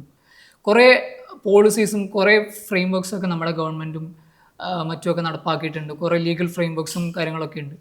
പക്ഷേ ആ ഒരു ലീഗൽ ഫ്രെയിം വർക്ക്സിനും പോളിസീസിനും ഒക്കെ അപ്പുറത്ത് ഇതൊക്കെ എത്രത്തോളം ഒരു ഇൻ ദ സെൻസ് പ്രാക്ടിക്കൽ ആവുന്നുണ്ട് എന്നുള്ളത് കുറേ കൂടി ഗൗരവത്തിൽ നമ്മൾ സംസാരിക്കേണ്ടതായിട്ടുള്ളൊരു കാര്യമാണ്. ഇപ്പോൾ കുറേ സ്കൂളുകളിലും കുറേ ക്യാമ്പസുകളിലും കുറേ റാമ്പ് വരുന്നു, കുറേ ലിഫ്റ്റ് വരുന്നു. തീർച്ചയായിട്ടും ഇതൊക്കെ പ്രോഗ്രസീവാണ്, ഇതൊക്കെ കുറേ കൂടി ഇൻക്ലൂസീവാണ് എന്നുള്ളതിലൊന്നും സംശയമില്ല. പക്ഷെ അതിനപ്പുറത്ത് എത്രത്തോളം അവിടെയുള്ള ആ ഒരു ഫാക്കൾട്ടീസ് ആവട്ടെ, അവിടെയുള്ള മറ്റ് ഇൻസ്റ്റിറ്റ്യൂഷൻസ് ആവട്ടെ അല്ലെങ്കിൽ മറ്റ് സ്റ്റാഫ്സ് ആവട്ടെ എത്രത്തോളം ഇത്തരം വിഭാഗത്തിലുള്ള ഇത്തരം ഗ്രൂപ്പിൽ പെടുന്ന കുട്ടികളെ സോഷ്യലി ഇൻക്ലൂസ് ചെയ്യുന്നുണ്ട് എന്നുള്ളതാണ്. അപ്പം നമ്മൾ ഫിസിക്കലായിട്ട് കുറേ സൗകര്യങ്ങൾ, കുറേ മെറ്റീരിയൽ ആയിട്ടുള്ള കുറേ സൗകര്യങ്ങൾ, ഇപ്പോൾ ലിഫ്റ്റ് ആയിക്കോട്ടെ, റാമ്പ് ആയിക്കോട്ടെ, ഇതൊക്കെ വളരെ ഇമ്പോർട്ടൻ്റ് ആണല്ല എന്ന് പറയുന്നില്ല. പക്ഷെ അതോടൊപ്പം തന്നെ ഒരു സാമൂഹ്യമായിട്ട് അവരെ ഉൾക്കൊള്ളുവാൻ ഉള്ളൊരു മനോഭാവം എത്രത്തോളം നമ്മുടെ നാട്ടിലുള്ള ആളുകൾക്കും അല്ലെങ്കിൽ നമ്മുടെ നാട്ടിലുള്ള സമൂഹത്തിനുമൊക്കെ തന്നെ അതിന് കഴിയുന്നുണ്ട് എന്നുള്ളത് വളരെ സുപ്രധാനമായിട്ട് ചർച്ച ചെയ്യപ്പെടേണ്ടതായിട്ടുള്ളൊരു കാര്യമാണ്. അപ്പം പുതിയ കാലത്ത് വളരെ ഗൗരവമായി ചർച്ച ചെയ്യപ്പെടുന്ന അനേകം വിഷയങ്ങളോടൊപ്പം തന്നെ ഇത്തരം കുട്ടികൾക്ക്, പ്രത്യേകിച്ച് ഭിന്നശേഷിക്കാരായിട്ടുള്ള കുട്ടികളോട് സമൂഹവും അല്ലെങ്കിൽ ആളുകളൊക്കെ സ്വീകരിക്കുന്ന സമീപനം, അതിൽ വരുത്തേണ്ടതായിട്ടുള്ള മാറ്റം, ഇതേ പറ്റിയിട്ടൊക്കെ കൂടുതൽ കൺസ്ട്രക്റ്റീവ് ആയിട്ടുള്ള ഡിസ്കഷൻസും കൂടുതൽ കൺസ്ട്രക്റ്റീവ് ആയിട്ടുള്ള ഫ്രെയിം പോളിസി മേക്കിംഗ് ഒക്കെ നടക്കേണ്ടതായിട്ടുണ്ട് എന്നുള്ളതാണ് പൊതുവെ എനിക്ക് പറയാൻ തോന്നുന്നതായിട്ടുള്ളൊരു ഈ ഒരു സാഹചര്യത്തിൽ പറയാൻ തോന്നുന്നതായിട്ടുള്ളൊരു കാര്യം. അതിൽ മെറ്റീരിയലായ കാര്യങ്ങൾ ഫുൾഫില്ല് ചെയ്യുന്നത് തന്നെ ഒരുപക്ഷെ ആ ക്യാമ്പസിൽ ഒരു വീൽ ചെയർ ഉപയോഗിക്കേണ്ട ഒരു കുട്ടി വരുന്ന സമയത്താണ് തീർച്ചയായിട്ടും ആ റാമ്പ് അവിടെ പണിയുന്നത്. 150 വർഷം പഴക്കമുള്ള ഞാൻ പഠിച്ച ഗവൺമെന്റ് കോളേജിൽ അവിടെ ഒരു കുട്ടി വീൽ ചെയർ ഉപയോഗിക്കുന്ന കുട്ടി വന്നതിന് ശേഷമാണ് ആ ലേഡീസ് ഹോസ്റ്റലിൽ ഒരു റാമ്പ്, ആ കോളേജിലൊരു റാമ്പ്. പക്ഷെ അവിടെ അവർ കാണുന്നത് എന്ന് വെച്ചാൽ ഒരു നാക് അക്രഡിറ്റേഷൻ കിട്ടണമെങ്കിൽ അവിടെ ഏറ്റവും നന്നായ ഇൻക്ലൂസീവ്നെസ് ആണ് അവിടെ ഏറ്റവും കൂടുതൽ ഒരു അഡ്വാൻറ്റേജ് ആയിട്ട് അവർ കാണിക്കുന്നത്. അതുകൊണ്ട് മാത്രമാണ് പല ക്യാമ്പസുകൾ ഇന്നും അതാക്കുന്നത്. ശ്രീകുട്ടൻ പറഞ്ഞതുപോലെ ഈ മാർജിനലൈസ്ഡ് കമ്മ്യൂണിറ്റിയെ പറ്റി പറയുന്ന സമയത്ത് ഞെട്ടിപ്പിക്കുന്ന വിവരങ്ങളാണ്. ഈ രോഹിത് വേമുല ഓർമ്മ ദിനത്തിന് ശേഷം ഒരു ദിവസം കഴിഞ്ഞ് വന്ന വാർത്ത 118% ഇന്ത്യയിലെ ക്യാമ്പസിലെ ജാതിപരമായുള്ള അധിക്ഷേപങ്ങൾ എന്ന് പറയുന്നത്. 118% എന്ന് പറയുമ്പോൾ അത് അത്രയധികം അവസ്ഥയിലെത്തിയിരിക്കും. അങ്ങനത്തെ ഒരു കാലഘട്ടത്തിലാണ് ഈ UGC റൂൾസ്, ചട്ടങ്ങൾ വീണ്ടും ഇപ്പോഴും ഒരു അനിശ്ചിതത്വത്തിൽ നിൽക്കുന്നത്. അതൊക്കെ വലിയ രീതിയിൽ അഡ്രസ്സ് ചെയ്യേണ്ട ഒരു മേഖല തന്നെയാണ്. ഈ ജാതീയമായ കാര്യങ്ങൾ പറഞ്ഞു പോകുന്നതോടൊപ്പം തന്നെ ഞാൻ പറയാൻ വിട്ടുപോയൊരു കാര്യം എന്ന് പറയുന്നത്, ഇപ്പം നമ്മളെ ക്യാമ്പസുകളിൽ ഇപ്പം ഒരുപാടധികം ഭിന്നശേഷിക്കാരായിട്ടുള്ള കുട്ടികൾ പഠിക്കുന്നുണ്ട്. വളരെ ഇൻവിസിബിൾ ആയിട്ടുള്ളൊരു പോപ്പുലേഷനാണ് ഈ ഭിന്നശേഷിക്കാരായിട്ടുള്ള കുട്ടികൾ എന്ന് പറയുന്നത്. അഡ്രസ്സ് ചെയ്യപ്പെടാതെ പോകുന്ന വളരെ ക്രീമായിട്ടുള്ള വളരെ അധികം പ്രോമിനൻ്റ് ആയിട്ടുള്ളൊരു വിഭാഗമാണ് ഈ ഭിന്നശേഷിക്കാരായിട്ടുള്ള കുട്ടികൾ. അപ്പോൾ ഇവരെ ഒരു സ്പെഷ്യൽ അറ്റൻഷൻ ഇവർ ഡിസർവ് ചെയ്യുന്നുണ്ട്. നമ്മളെ സ്പെഷ്യൽ അറ്റൻഷൻ വേണ്ടി വരുന്ന ഇത്തരം കുട്ടികൾക്ക് എത്രത്തോളം ആ അറ്റൻഷൻ നമ്മളെ ടീച്ചേഴ്സും നമ്മുടെ സിസ്റ്റവും കൊടുക്കുന്നുണ്ട് എന്നുള്ളതാണ്. ഇപ്പം സാധാരണ ഒരു 5 സെൻസുള്ള ഒരാൾ കാര്യങ്ങൾ ഉൾക്കൊള്ളുന്നത് പോലെ ഒരു 3-4 സെൻസുള്ള ഒരു കുട്ടിക്ക് കാര്യങ്ങൾ ഉൾക്കൊള്ളാൻ വേണ്ടി കഴിയില്ല. അത് ബേസിക് ആയിട്ടുള്ളൊരു ഇതാണ്. അപ്പോൾ അതിനൊത്ത് എത്രത്തോളം നമ്മുടെ സിസ്റ്റവും നമ്മുടെ ഈ പറഞ്ഞ സോക്കോൾഡ് ഇൻസ്റ്റിറ്റ്യൂഷൻസ് ഒക്കെ തന്നെ ഇത്തരം കുട്ടികൾക്ക് ആവശ്യമായിട്ടുള്ളൊരു സ്പെഷ്യൽ അറ്റൻഷൻ നൽകുന്നുണ്ട്, അല്ലെങ്കിൽ അവരുടെ കോംപ്രഹെൻസീവ് ആയിട്ടുള്ള ഇമ്പ്രൂവ്മെൻറ്റിന് ഉതകുന്ന രീതിയിലുള്ള പോളിസീസും അല്ലെങ്കിൽ അതിനുള്ള പ്രോഗ്രാംസും എത്രത്തോളം അവർ ഇംപ്ലിമെൻ്റ് ചെയ്യുന്നുണ്ട്, അവർ അത് ചെയ്യുന്നുണ്ട് എന്നുള്ളത് കൂടി പറയേണ്ടതായിട്ടുള്ള വിഷയം. വിദ്യാഭ്യാസം എന്ന് പറയുമ്പോൾ സ്വാഭാവികമായിട്ട് എല്ലാവരും ചേർത്ത് നിർത്തുമ്പോഴാണ് അതിൻ്റെ സൗന്ദര്യം വർദ്ധിക്കുന്നത്. ഇപ്പോൾ നമ്മൾ സ്പെഷ്യലി ഏബിൾഡ് ആയിട്ടുള്ള സ്റ്റുഡൻസിൻ്റെ കാര്യം പറയുന്നതോടൊപ്പം തന്നെ എല്ലാ മേഖലയിലും പെട്ട വിദ്യാർത്ഥികൾ, ഇപ്പോൾ അട്രോസിറ്റിയുടെ രോഹിത് വെമുലയുടെ ഇതുമായി ബന്ധപ്പെട്ട് സൂചിപ്പിച്ചു. അങ്ങനെ എല്ലാ തലങ്ങളിലും മാർജിനലൈസ് ചെയ്യപ്പെട്ട വിദ്യാർത്ഥികളെ ചേർത്ത് നിർത്തുന്നതിന് വേണ്ടിയിട്ട് ഒരു കൃത്യമായിട്ടുള്ളൊരു നയം നിലവിലില്ല എന്നതൊരു യാഥാർത്ഥ്യമാണ്. കാരണം പിന്നോക്കമായിട്ട് സാമ്പത്തികമായി പിന്നോട്ട് നിൽക്കുന്ന വിദ്യാർത്ഥികൾക്ക് ഒരുപക്ഷെ കോളേജുകളിൽ അല്ലെങ്കിൽ പഠന മേഖലകളിൽ കൂടുതൽ ഒരു പ്രാധാന്യം കിട്ടാണ്ട് വരുന്നൊരു സാഹചര്യമുണ്ട്. അപ്പോൾ നമ്മൾ വിദ്യാഭ്യാസത്തിൻ്റെ അർത്ഥം പൂർണ്ണമായി മുന്നോട്ട് പോകണമെങ്കിൽ ഇവരെല്ലാവരും ചേർത്ത് പിടിക്കുന്ന ഒരു സോഷ്യൽ അറ്റ്മോസ്ഫിയർ ഡെവലപ്പായി വരണം എന്നാണ് അഭിപ്രായം. അതിലൊരു പോസിറ്റീവായ കാര്യം എന്ന് പറഞ്ഞാൽ മുൻകാലത്തേക്കാളും പൊളിറ്റിക്കലി കറക്റ്റ് ആവാൻ ഇപ്പോഴത്തെ യുവതലമുറ ശ്രമിക്കുന്നുണ്ട്. ഇപ്പൊ ക്യാമ്പസ് മുൻകാലങ്ങളിൽ നമ്മളിപ്പോൾ ചിന്തിക്കുമ്പോൾ പറയും അന്ന് ഞാൻ ബുള്ളി ചെയ്യപ്പെട്ടിരുന്നു എന്നുള്ളത് പലരും തിരിച്ചറിയുന്നത്. അത് ഞാൻ ചെയ്തിരുന്നത് തെറ്റാണ് എന്നൊക്കെ തിരിച്ചറിയുന്ന ഒരു ഫേസിലാണ് സമൂഹം എന്നുള്ളത് ഒരു പ്രതീക്ഷ നൽകുന്ന കാര്യമാണ്. തീർച്ചയായിട്ടും ഇപ്പൊ യുവതലമുറയുടെ ഏറ്റവും നല്ലൊരു അഡ്വാൻറ്റേജിൽ നമുക്ക് പറയാൻ കഴിയുന്ന ഒരു കാര്യമാണ്. ഈ ക്യാമ്പസ് പൊളിറ്റിക്സ് വരുന്ന സമയത്ത് ഏറ്റവും വലിയ വിരോധാഭാസം എന്ന് പറയുന്നത് ക്യാമ്പസ് പൊളിറ്റിക്സ് നിരോധിക്കണം, ക്യാമ്പസ് പൊളിറ്റിക്സ് മോശമായൊരു കാര്യമാണെന്ന് പറയുന്ന അതേ ആളുകൾ തന്നെയാണ് ഇപ്പുറത്ത് പറയുന്നത് യുവതലമുറയ്ക്ക് രാഷ്ട്രീയ ബോധമില്ല എന്നുള്ളത്. ഇപ്പോൾ നമ്മൾ ചർച്ച ചെയ്ത ഈ വ്യാജ സ്ഥാപനങ്ങളടക്കമുള്ള പല വിഷയങ്ങളിലും അതുപോലെ തന്നെ ക്യാമ്പസിൻ്റെ അകത്തുള്ള ഒരു അച്ചടക്കം കീപ്പ് ചെയ്യുന്നതിലും വിദ്യാർത്ഥികളുടെ പല രീതിയിലുള്ള ആവശ്യങ്ങൾ നിറവേറ്റുന്നതിനൊക്കെ നമ്മുടെ നാട്ടിലെ നമ്മുടെ ക്യാമ്പസുകളിലെ വിദ്യാർത്ഥി സംഘടനകളുടെ ഒരു പങ്ക് എങ്ങനെയാണ്? സ്വാഭാവികമായിട്ടും വിദ്യാർത്ഥി സംഘടനകൾ ഒരു സൊസൈറ്റിയെ ഫ്രെയിം ചെയ്യുന്നതിൽ വലിയ റോൾ ഒരു വിദ്യാർത്ഥി സംഘടനയ്ക്കുണ്ട്, അല്ലെങ്കിൽ ഒരു ക്യാമ്പസിനോ ക്യാമ്പസിൻ്റെ സ്റ്റുഡൻറ്റ് ആക്ടിവിസത്തിനുണ്ട്. സ്വാഭാവികമായിട്ടും ഒരു സൊസൈറ്റിയുടെ ഒരു പരിച്ഛേദമാണ് ക്യാമ്പസുകളെന്ന് നമ്മൾ സ്വാഭാവികമായിട്ടും നമ്മൾ വിശേഷിപ്പിക്കാറുണ്ട്. കാരണം പല മേഖലകളിലുള്ള വിദ്യാർത്ഥികൾ അവിടെ വരുന്നു, അധ്യാപകർ വരുന്നു, അനധ്യാപകർ വരുന്നു. നമ്മളൊരു അവിടെ ഡെവലപ്പ് ചെയ്യുന്ന ഒരു സോഷ്യൽ എക്കോസിസ്റ്റം, ആ എക്കോസിസ്റ്റമാണ് മുന്നോട്ടുള്ള രാജ്യത്തിൻ്റെ പുരോഗതിക്ക് അല്ലെങ്കിൽ എല്ലാ തരത്തിലുമുള്ള വളർച്ചയ്ക്ക് അത് കാരണമാകുന്നത്. അപ്പോൾ സ്റ്റുഡൻറ്റ് ആക്ടിവിസം നിർബന്ധിതമായി, ഇപ്പോൾ നമ്മൾ മറ്റ് പല സംസ്ഥാനങ്ങളും കമ്പയർ ചെയ്യുമ്പോൾ എന്തുകൊണ്ട് കേരളം മുൻപന്തിയിൽ നിൽക്കുന്നു എന്നതിൻ്റെ മുഖ്യമായിട്ടുള്ള കാരണം ഇവിടുത്തെ ക്യാമ്പസുകളിലുള്ളൊരു പൊളിറ്റിക്സാണ്. അപ്പോൾ മാനേജ്മെൻറ്റുകൾ ഇടക്കാലഘട്ടത്തൊക്കെ പറഞ്ഞിരുന്നത് എന്ത് ചെയ്യുന്നു, ഈ സ്റ്റുഡൻറ്റ് പൊളിറ്റിക്സ് വലിയ രീതിയിലേക്കുള്ള നിരോധിക്കണം, അല്ലെങ്കിൽ അത് വലിയ പ്രശ്നക്കാരായിട്ടുള്ള ആളുകളാണ് സ്റ്റുഡൻറ്റ് പൊളിറ്റിക്സിൻ്റെ ഭാഗമായിട്ട് കടന്നു വരുന്നത് എന്നൊക്കെ ഒരു കാലഘട്ടത്തിൽ പറഞ്ഞിരുന്നെങ്കിൽ, ഇന്ന് ഈ അടുത്ത കാലത്ത് ഒരു പ്രമുഖമായിട്ടുള്ള ഒരു സാമുദായിക നേതാവ് തിരുത്തി പറഞ്ഞൊരു സാഹചര്യം ഉണ്ടായിട്ടുണ്ട്. അത് ഒരു വലിയൊരു റിയാലിറ്റിയാണ്. ഒരു അദ്ദേഹത്തിൻ്റെ കീഴിലുള്ള സ്ഥാപനങ്ങളിൽ വലിയ രീതിയിൽ സ്റ്റുഡൻറ്റ് പൊളിറ്റിക്സ് നിരോധിച്ചത് ഒരു വലിയ പാതകമായി പോയി. ഞങ്ങൾക്ക് സാമൂഹ്യ ബോധമുള്ള ചെറുപ്പക്കാരെ വളർത്തിയെടുക്കുന്നതിൽ അതൊരു വിഘാതമായി എന്ന തരത്തിലേക്കുള്ളൊരു സ്റ്റേറ്റ്മെൻറ്റുകളൊക്കെ പറഞ്ഞു. അത് വളരെ പോസിറ്റീവായിട്ട് നമ്മൾ നോക്കിക്കാണേണ്ട ഒരു കാര്യമാണ്. കാരണം ഇന്നത്തെ പുതിയ തലമുറ നമുക്ക് ചുറ്റും നടക്കുന്ന വിഷയങ്ങളെപ്പറ്റി ബോധേഡല്ല എന്ന് പലരും ഇത്തരത്തിൽ എന്ത് ചെയ്യുന്നു പ്രയാസപ്പെടുമ്പോൾ ഒരു ഘട്ടത്തിൽ അവരെ ഇതിൽ നിന്നെല്ലാം മാറ്റി നിർത്തുകയായിരുന്നു. പൊളിറ്റിക്സ് എന്ന് പറയുന്നത് വളരെ മോശമായിട്ടുള്ള, അല്ലെങ്കിൽ സ്റ്റുഡൻറ്റ് ആക്ടിവിസം എന്ന് പറയുന്നത് വളരെ മോശമായിട്ടുള്ള ഒരു കാര്യമായിട്ട് ഒരു സോഷ്യൽ ഔട്ട്ലുക്ക് ക്രിയേറ്റ് ചെയ്യപ്പെടുന്ന ഒരു സാഹചര്യം ഉണ്ടായിട്ടുണ്ട്. അതെല്ലാം തിരുത്തപ്പെടണം. കാരണം നമുക്ക് ചുറ്റുമുണ്ടാകുന്ന ഓരോ വിഷയങ്ങളിലേക്ക് ഇടപെടുമ്പോൾ നമ്മുടെ അടുത്തുള്ള ഒരു സുഹൃത്തിൻ്റെ അല്ലെങ്കിൽ നമ്മുടെ ഒരു അടുത്തുള്ള ഒരാളുടെ ഒരു പ്രശ്നങ്ങളിലേക്ക്, പ്രതിസന്ധികളിലേക്ക് നമുക്ക് ഇറങ്ങിച്ചെല്ലണമെങ്കിൽ നമുക്ക് സെൽഫ്ലെസ് ആയിട്ട് ചിന്തിക്കാൻ സാധിക്കണം. അങ്ങനെ സെൽഫ്ലെസ് ആയിട്ട് ചിന്തിക്കാൻ നമ്മളെ സഹായിക്കുന്നത് ഈ സ്റ്റുഡൻറ്റ് ആക്ടിവിസം ഒക്കെ ഇതിൻ്റെ ഒരു ഭാഗമായിട്ടാണ്. ഇപ്പോൾ നമ്മൾ വിദ്യാഭ്യാസ മേഖലയിലെ പല പ്രശ്നങ്ങളും പറഞ്ഞു. ഈ വിദ്യാർത്ഥികളുടെ അവകാശങ്ങൾ നേടിയെടുക്കുന്നതിന് വേണ്ടിയിട്ട് കാരണമായതാരാണ്? ഈ വിദ്യാർത്ഥി സംഘടനകൾ തന്നെയാണ്. അപ്പോൾ ഇപ്പം കോഴ്സുകളുടെ കാര്യം നമ്മൾ പറഞ്ഞു. ഇപ്പം കൂണ് പോലെ പല സ്ഥാപനങ്ങളും മുളച്ചു പൊങ്ങുമ്പോഴും അവരെ നിയന്ത്രിക്കുന്ന തലത്തിലേക്ക്, അല്ലെങ്കിൽ വിദ്യാർത്ഥികൾക്കൊരു പ്രശ്നമുണ്ടാകുമ്പോൾ, ഒരു വലിയ രീതിയിലേക്കുള്ള ഫീസ് വർധനവ് ഉണ്ടാകുമ്പോൾ ഇതിലെല്ലാം പ്രതിഷേധിക്കുന്ന ആദ്യത്തെ ആളുകൾ എന്ന് പറയുന്നത് വിദ്യാർത്ഥി സംഘടനയുടെ ഭാഗമായിട്ട് ആളുകളാണ്.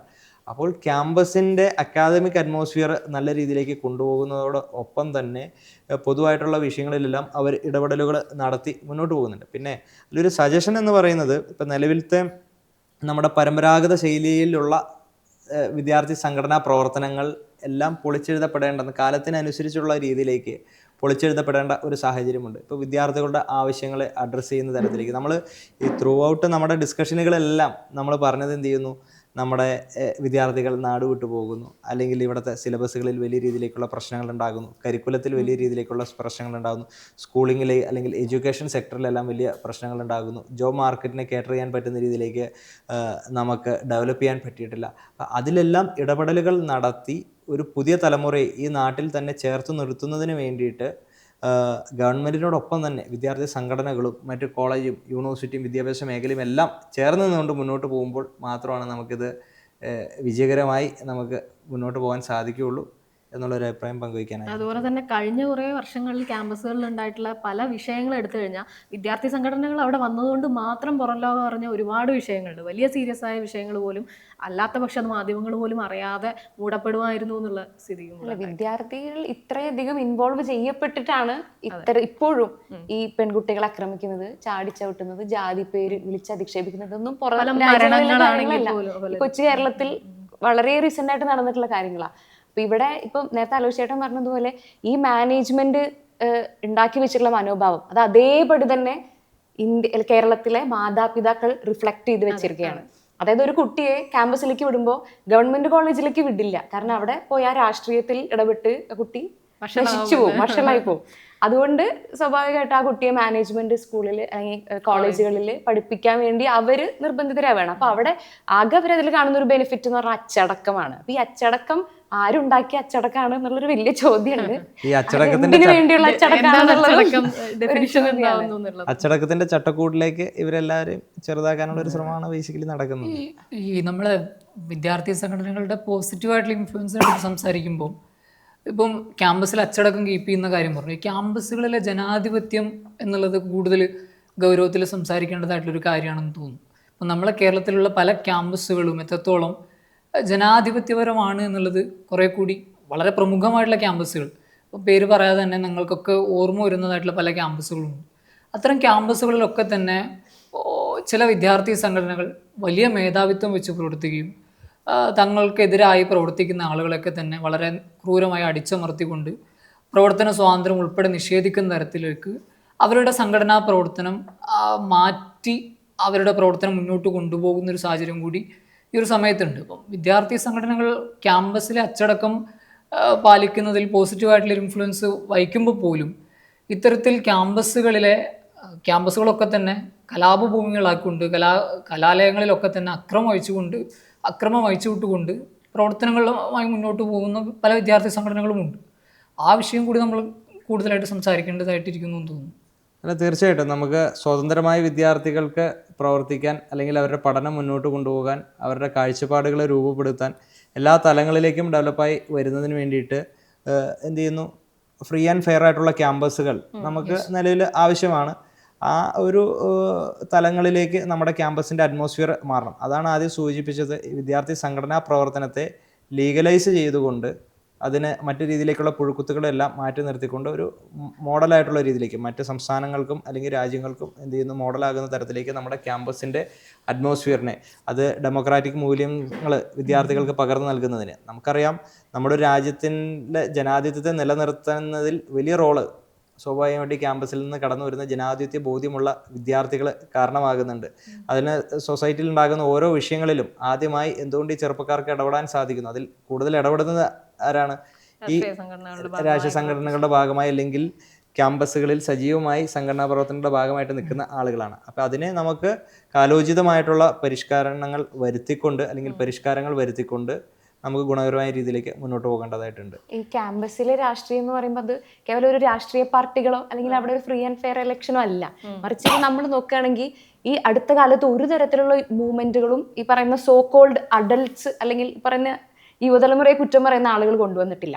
ഇപ്പം ക്യാമ്പസുകളിൽ നോക്കിക്കഴിഞ്ഞാൽ ഓരോ വർഷം ഓരോ ട്രെൻഡാണ്. ഒരു വർഷം ദളിത് പൊളിറ്റിക്സ് ഏറ്റവും നന്നായി പറഞ്ഞ ക്യാമ്പസുകൾ അടുത്ത വർഷം അവിടെ ജെൻഡർ പൊളിറ്റിക്സ് വളരെ വ്യക്തമായി പറഞ്ഞു. അപ്പോൾ അതിനുശേഷം ഇന്ന് അല്ലെങ്കിൽ ഇപ്പം നമുക്ക് ഒരു ഇൻക്ലൂസീവ് സൊസൈറ്റിയെ പറ്റി നേരത്തെ പറഞ്ഞതുപോലെ അതിൻ്റെ എല്ലാ സാധ്യതകളും ഒരുക്കി കൊടുക്കുന്നത് ഇതേ ക്യാമ്പസുകളാണ്. ഇപ്പോൾ ഒരു പെൺകുട്ടി ഇപ്പം നമ്മളിപ്പോൾ മെൻസ്ട്രുവൽ ലീവുകൾ അഡ്രസ്സ് ചെയ്യപ്പെട്ട കാലഘട്ടത്താണ് നമ്മൾ ജീവിക്കുന്നത്. അപ്പോൾ ആ മെൻസ്ട്രുവൽ ലീവിനെ പോലും അല്ലെങ്കിൽ മെൻസ്ട്രുവൽ സൈക്കിളിനെ പറ്റി സംസാരിക്കാൻ പോലും ഇന്നത്തെ പുരുഷന്മാർക്ക് മടിയില്ലാതെ ആയി. അതായത് ഒരു വലിയ ഒരു പോരാട്ടത്തിന്റെ ഭാഗമായിട്ടാണ്. ആ പോരാട്ടം വളരെ സൈലന്റ് ആയിട്ട് ക്യാമ്പസുകളിലൂടെ യുവാക്കൾ നയിച്ചൊരു പോരാട്ടത്തിന്റെ ഭാഗമായിട്ടാണ് ഇതൊക്കെ ഈ മാറ്റങ്ങൾ വന്നിട്ടുള്ളതെന്നാണ് ഞാൻ വിശ്വസിക്കുന്നത്.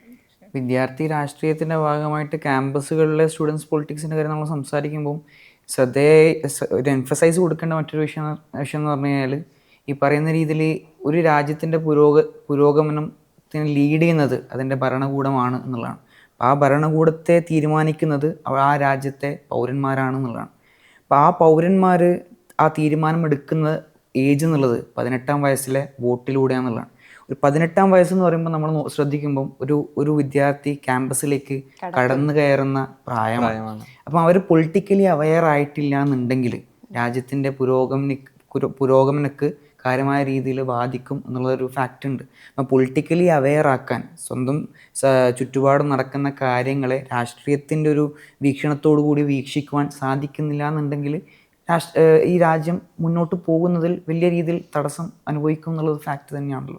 മാതാപിതാക്കൾക്ക് പൊതുവേ ഉള്ള ഒരു സങ്കല്പമാണ് ഏതെങ്കിലും ഒരു രാഷ്ട്രീയമുള്ള ഒരു കോളേജിലേക്ക് അവരെ വിടുകയാണെങ്കിൽ സ്വാഭാവികമായിട്ട് അവർ രാഷ്ട്രീയത്തിൽ ഇടപെടുകയും അവരുടെ ഭാവി അത്തരത്തിൽ നശിച്ചു പോകുന്നുള്ളത്. അതുകൊണ്ടാണ് പ്രത്യേകിച്ചും അവരെ ഇത്രയും മാനേജ്മെന്റ് കോളേജുകളിൽ അല്ലെങ്കിൽ ഒരു ഡിസിപ്ലിൻഡ് ആയിട്ടുള്ള കോളേജുകളിൽ ചേർക്കാൻ വേണ്ടി ശ്രമിക്കുന്നത്. അല്ല, ആ വിഷയത്തെ സ്വാഭാവികമായിട്ട് നമ്മളത് അപ്രോച്ച് ചെയ്യുന്ന ഒരു രീതി അനുസരിച്ചിരിക്കും. ഇപ്പോൾ സ്വാഭാവികമായിട്ടും ഞാൻ പഠിച്ചത് രാഷ്ട്രീയ സജീവമായിട്ടുള്ള ഒരു ക്യാമ്പസിലാണ്. അപ്പോൾ ഞാൻ എൻ്റെ സംഘടനാ പ്രവർത്തനം സജീവമായി കൊണ്ടുപോകുന്നതോടൊപ്പം തന്നെ എൻ്റെ അക്കാദമിക്സിനെയും പാരലായിട്ട് കൊണ്ടുപോകാൻ എനിക്ക് സാധിച്ചിട്ടുണ്ട്. എൻ്റെ ഡിഗ്രിയും PGയും MPhilഉം കഴിഞ്ഞ് എന്ത് ചെയ്യുന്നു, ഇപ്പോൾ നിലവിലൊരു PhD എന്നുള്ള തലത്തിലേക്ക് എത്തുമ്പോഴും അതിൻ്റെ പാരലായിട്ട് ഈ പറയുന്ന സംഘടനാ പ്രവർത്തനം കൊണ്ടുപോകുന്നുണ്ട്. അതോടൊപ്പം നമ്മുടെ സെൽഫ് ഏണിങ്ങിന് വേണ്ടിയിട്ടുള്ള കാര്യങ്ങൾ ഇതിൻ്റെ പാരലായിട്ട് പോകുന്നുണ്ട്. അപ്പോൾ നമ്മൾ ഓരോ വിഷയങ്ങളിലും നമ്മൾ ഇതിൻ്റെ ചർച്ചയുടെ തുടക്കം വന്നത് നമ്മുടെ ഒരു പാഷനുമായി ബന്ധപ്പെട്ടാണ്. നമുക്ക് ഇഷ്ടപ്പെട്ട മേഖലയാണ് ഒരു സ്റ്റുഡൻറ് ആക്ടിവിസം എങ്കിൽ സ്വാഭാവികമായിട്ടും നമ്മളത് ചെയ്യുന്നതോടൊപ്പം തന്നെ നമ്മുടെ സസ്റ്റനൻസിന് വേണ്ടിയിട്ടുള്ള കാര്യങ്ങൾ, അല്ലെങ്കിൽ നമ്മുടെ വിദ്യാഭ്യാസം, നമ്മുടെ കുടുംബപരമായിട്ടുള്ള കാര്യങ്ങൾ, ഇതിനെല്ലാം നമ്മൾ ബാലൻസ് ചെയ്ത് മുന്നോട്ട് കൊണ്ടുപോകുന്ന ഒരു സാഹചര്യം ഉണ്ടാകും. അപ്പം ഇതിൻ്റെ എല്ലാം ഒരു സിങ്ക് അല്ലെങ്കിൽ ഒരു മെർജ് ചെയ്തുകൊണ്ട് കൊണ്ടുപോകാൻ സാധിക്കുന്നത് നമ്മുടെ എല്ലാം ഒരു പേഴ്സണലായിട്ടുള്ള ഒരു ആഗ്രഹമാണ്, അല്ലെങ്കിൽ എന്ത് ചെയ്യുന്നു അതിന് വേണ്ടിയിട്ട് നമ്മൾ ഇടുന്നൊരു എഫേർട്ടാണ്. അപ്പം അതിനെ സ്വാഭാവികമായിട്ടും അപ്പം നമുക്ക് ഒരിക്കലും പറയാൻ സാധിക്കത്തില്ല. അത് പൊളിറ്റിക്സ് ഒരിക്കലും അതിനെ റൂയിൻ ചെയ്യുന്നതെന്ന് നമുക്ക് ഒരിക്കലും പറയാൻ പറ്റില്ല. പരമ്പരാഗത രാഷ്ട്രീയത്തിൽ നിന്ന് മാറി ഇന്ന് വേതനത്തിന് തൊഴിൽ, സേവനത്തിന് രാഷ്ട്രീയം എന്ന് പറഞ്ഞ മുദ്രാവാക്യം വലിയ രീതിയിൽ എല്ലാവരും ഉൾക്കൊള്ളുന്നതാണ്. ആ രീതിയിൽ അതിനെ കണ്ട പ്രശ്നം. പിന്നെ വർത്തമാന കാലഘട്ടത്തിലെ രാഷ്ട്രീയം, നമ്മളിപ്പോൾ രാഷ്ട്രീയത്തെ പറ്റി സംസാരിക്കുമ്പോൾ പുതുതലമുറ എല്ലാം രാഷ്ട്രീയത്തിൽ നിന്ന് വിമുഖത കാണിക്കുന്നു എന്നതിൻ്റെ ഒരു മുഖ്യമായിട്ടുള്ള കാരണം സൊസൈറ്റി ക്രിയേറ്റ് ചെയ്തിരിക്കുന്ന ഒരു മിത്താണ്. ഏറ്റവും മോശം ആളുകൾ ചെന്നടിയുന്ന ഒരു മേഖലയാണ് രാഷ്ട്രീയം എന്ന് പറയുന്നത്.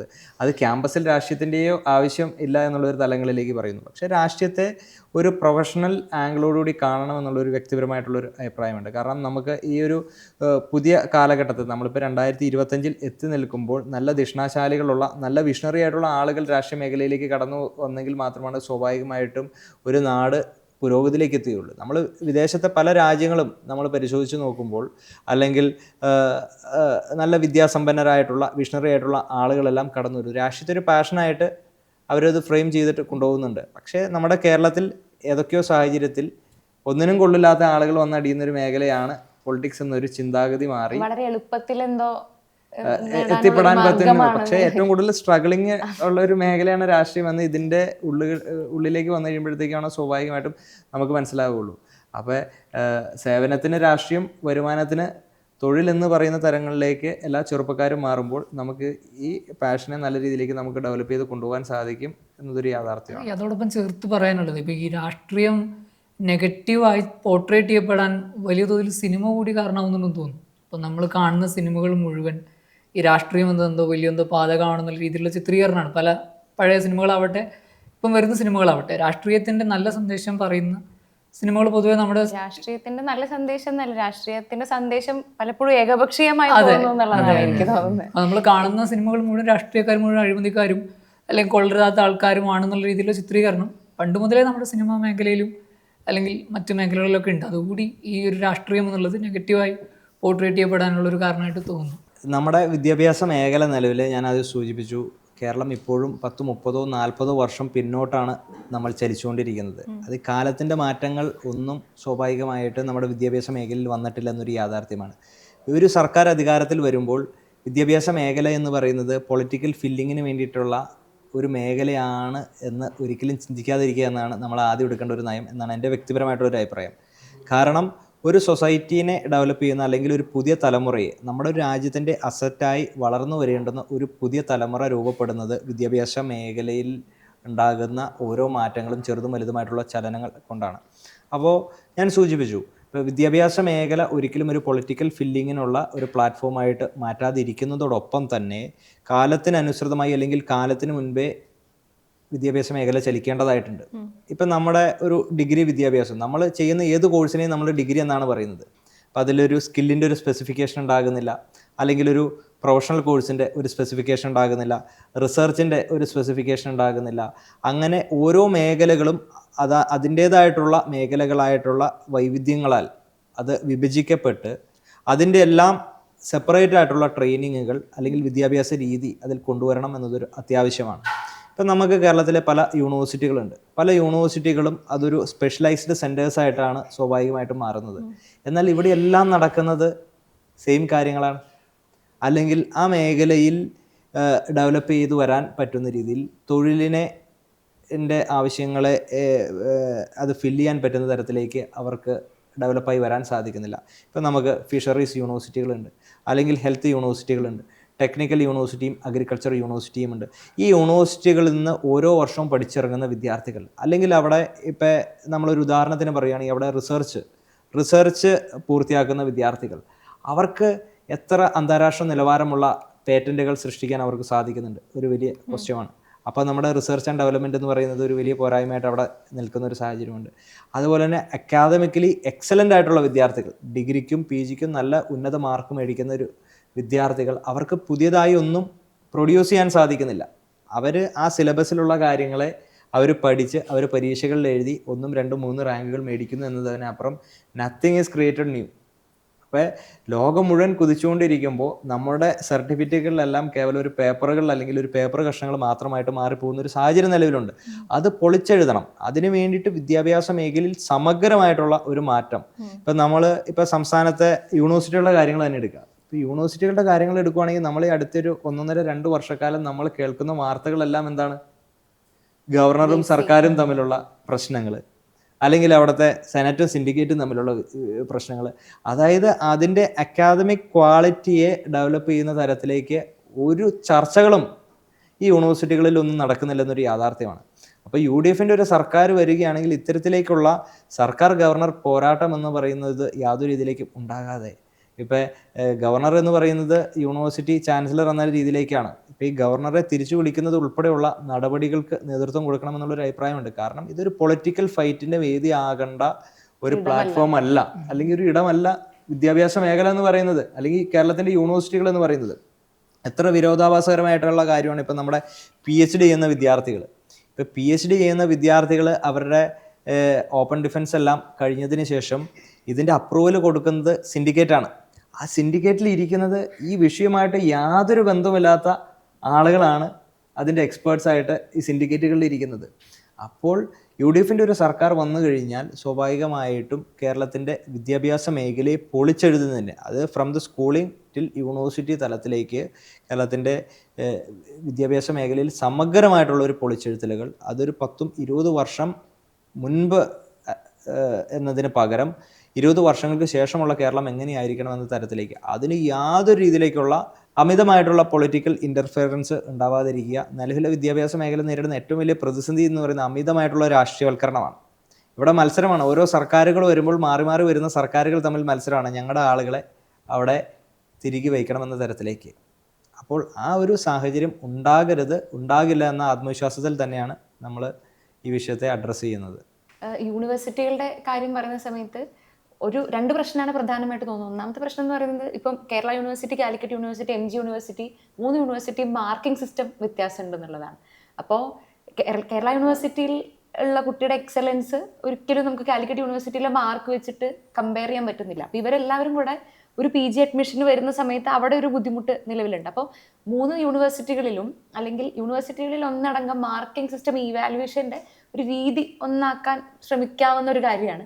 മറ്റൊരു കാര്യം, ഒരുപാട് തവണ നിരന്തരം ആലോചിച്ചിട്ടും തന്നെ പല രീതിയിലുള്ള പ്രസ്താവനകളിലൂടെ പറഞ്ഞിട്ടുള്ളതാണ് ഒരു ലോ യൂണിവേഴ്സിറ്റിയുടെ ആവശ്യകത.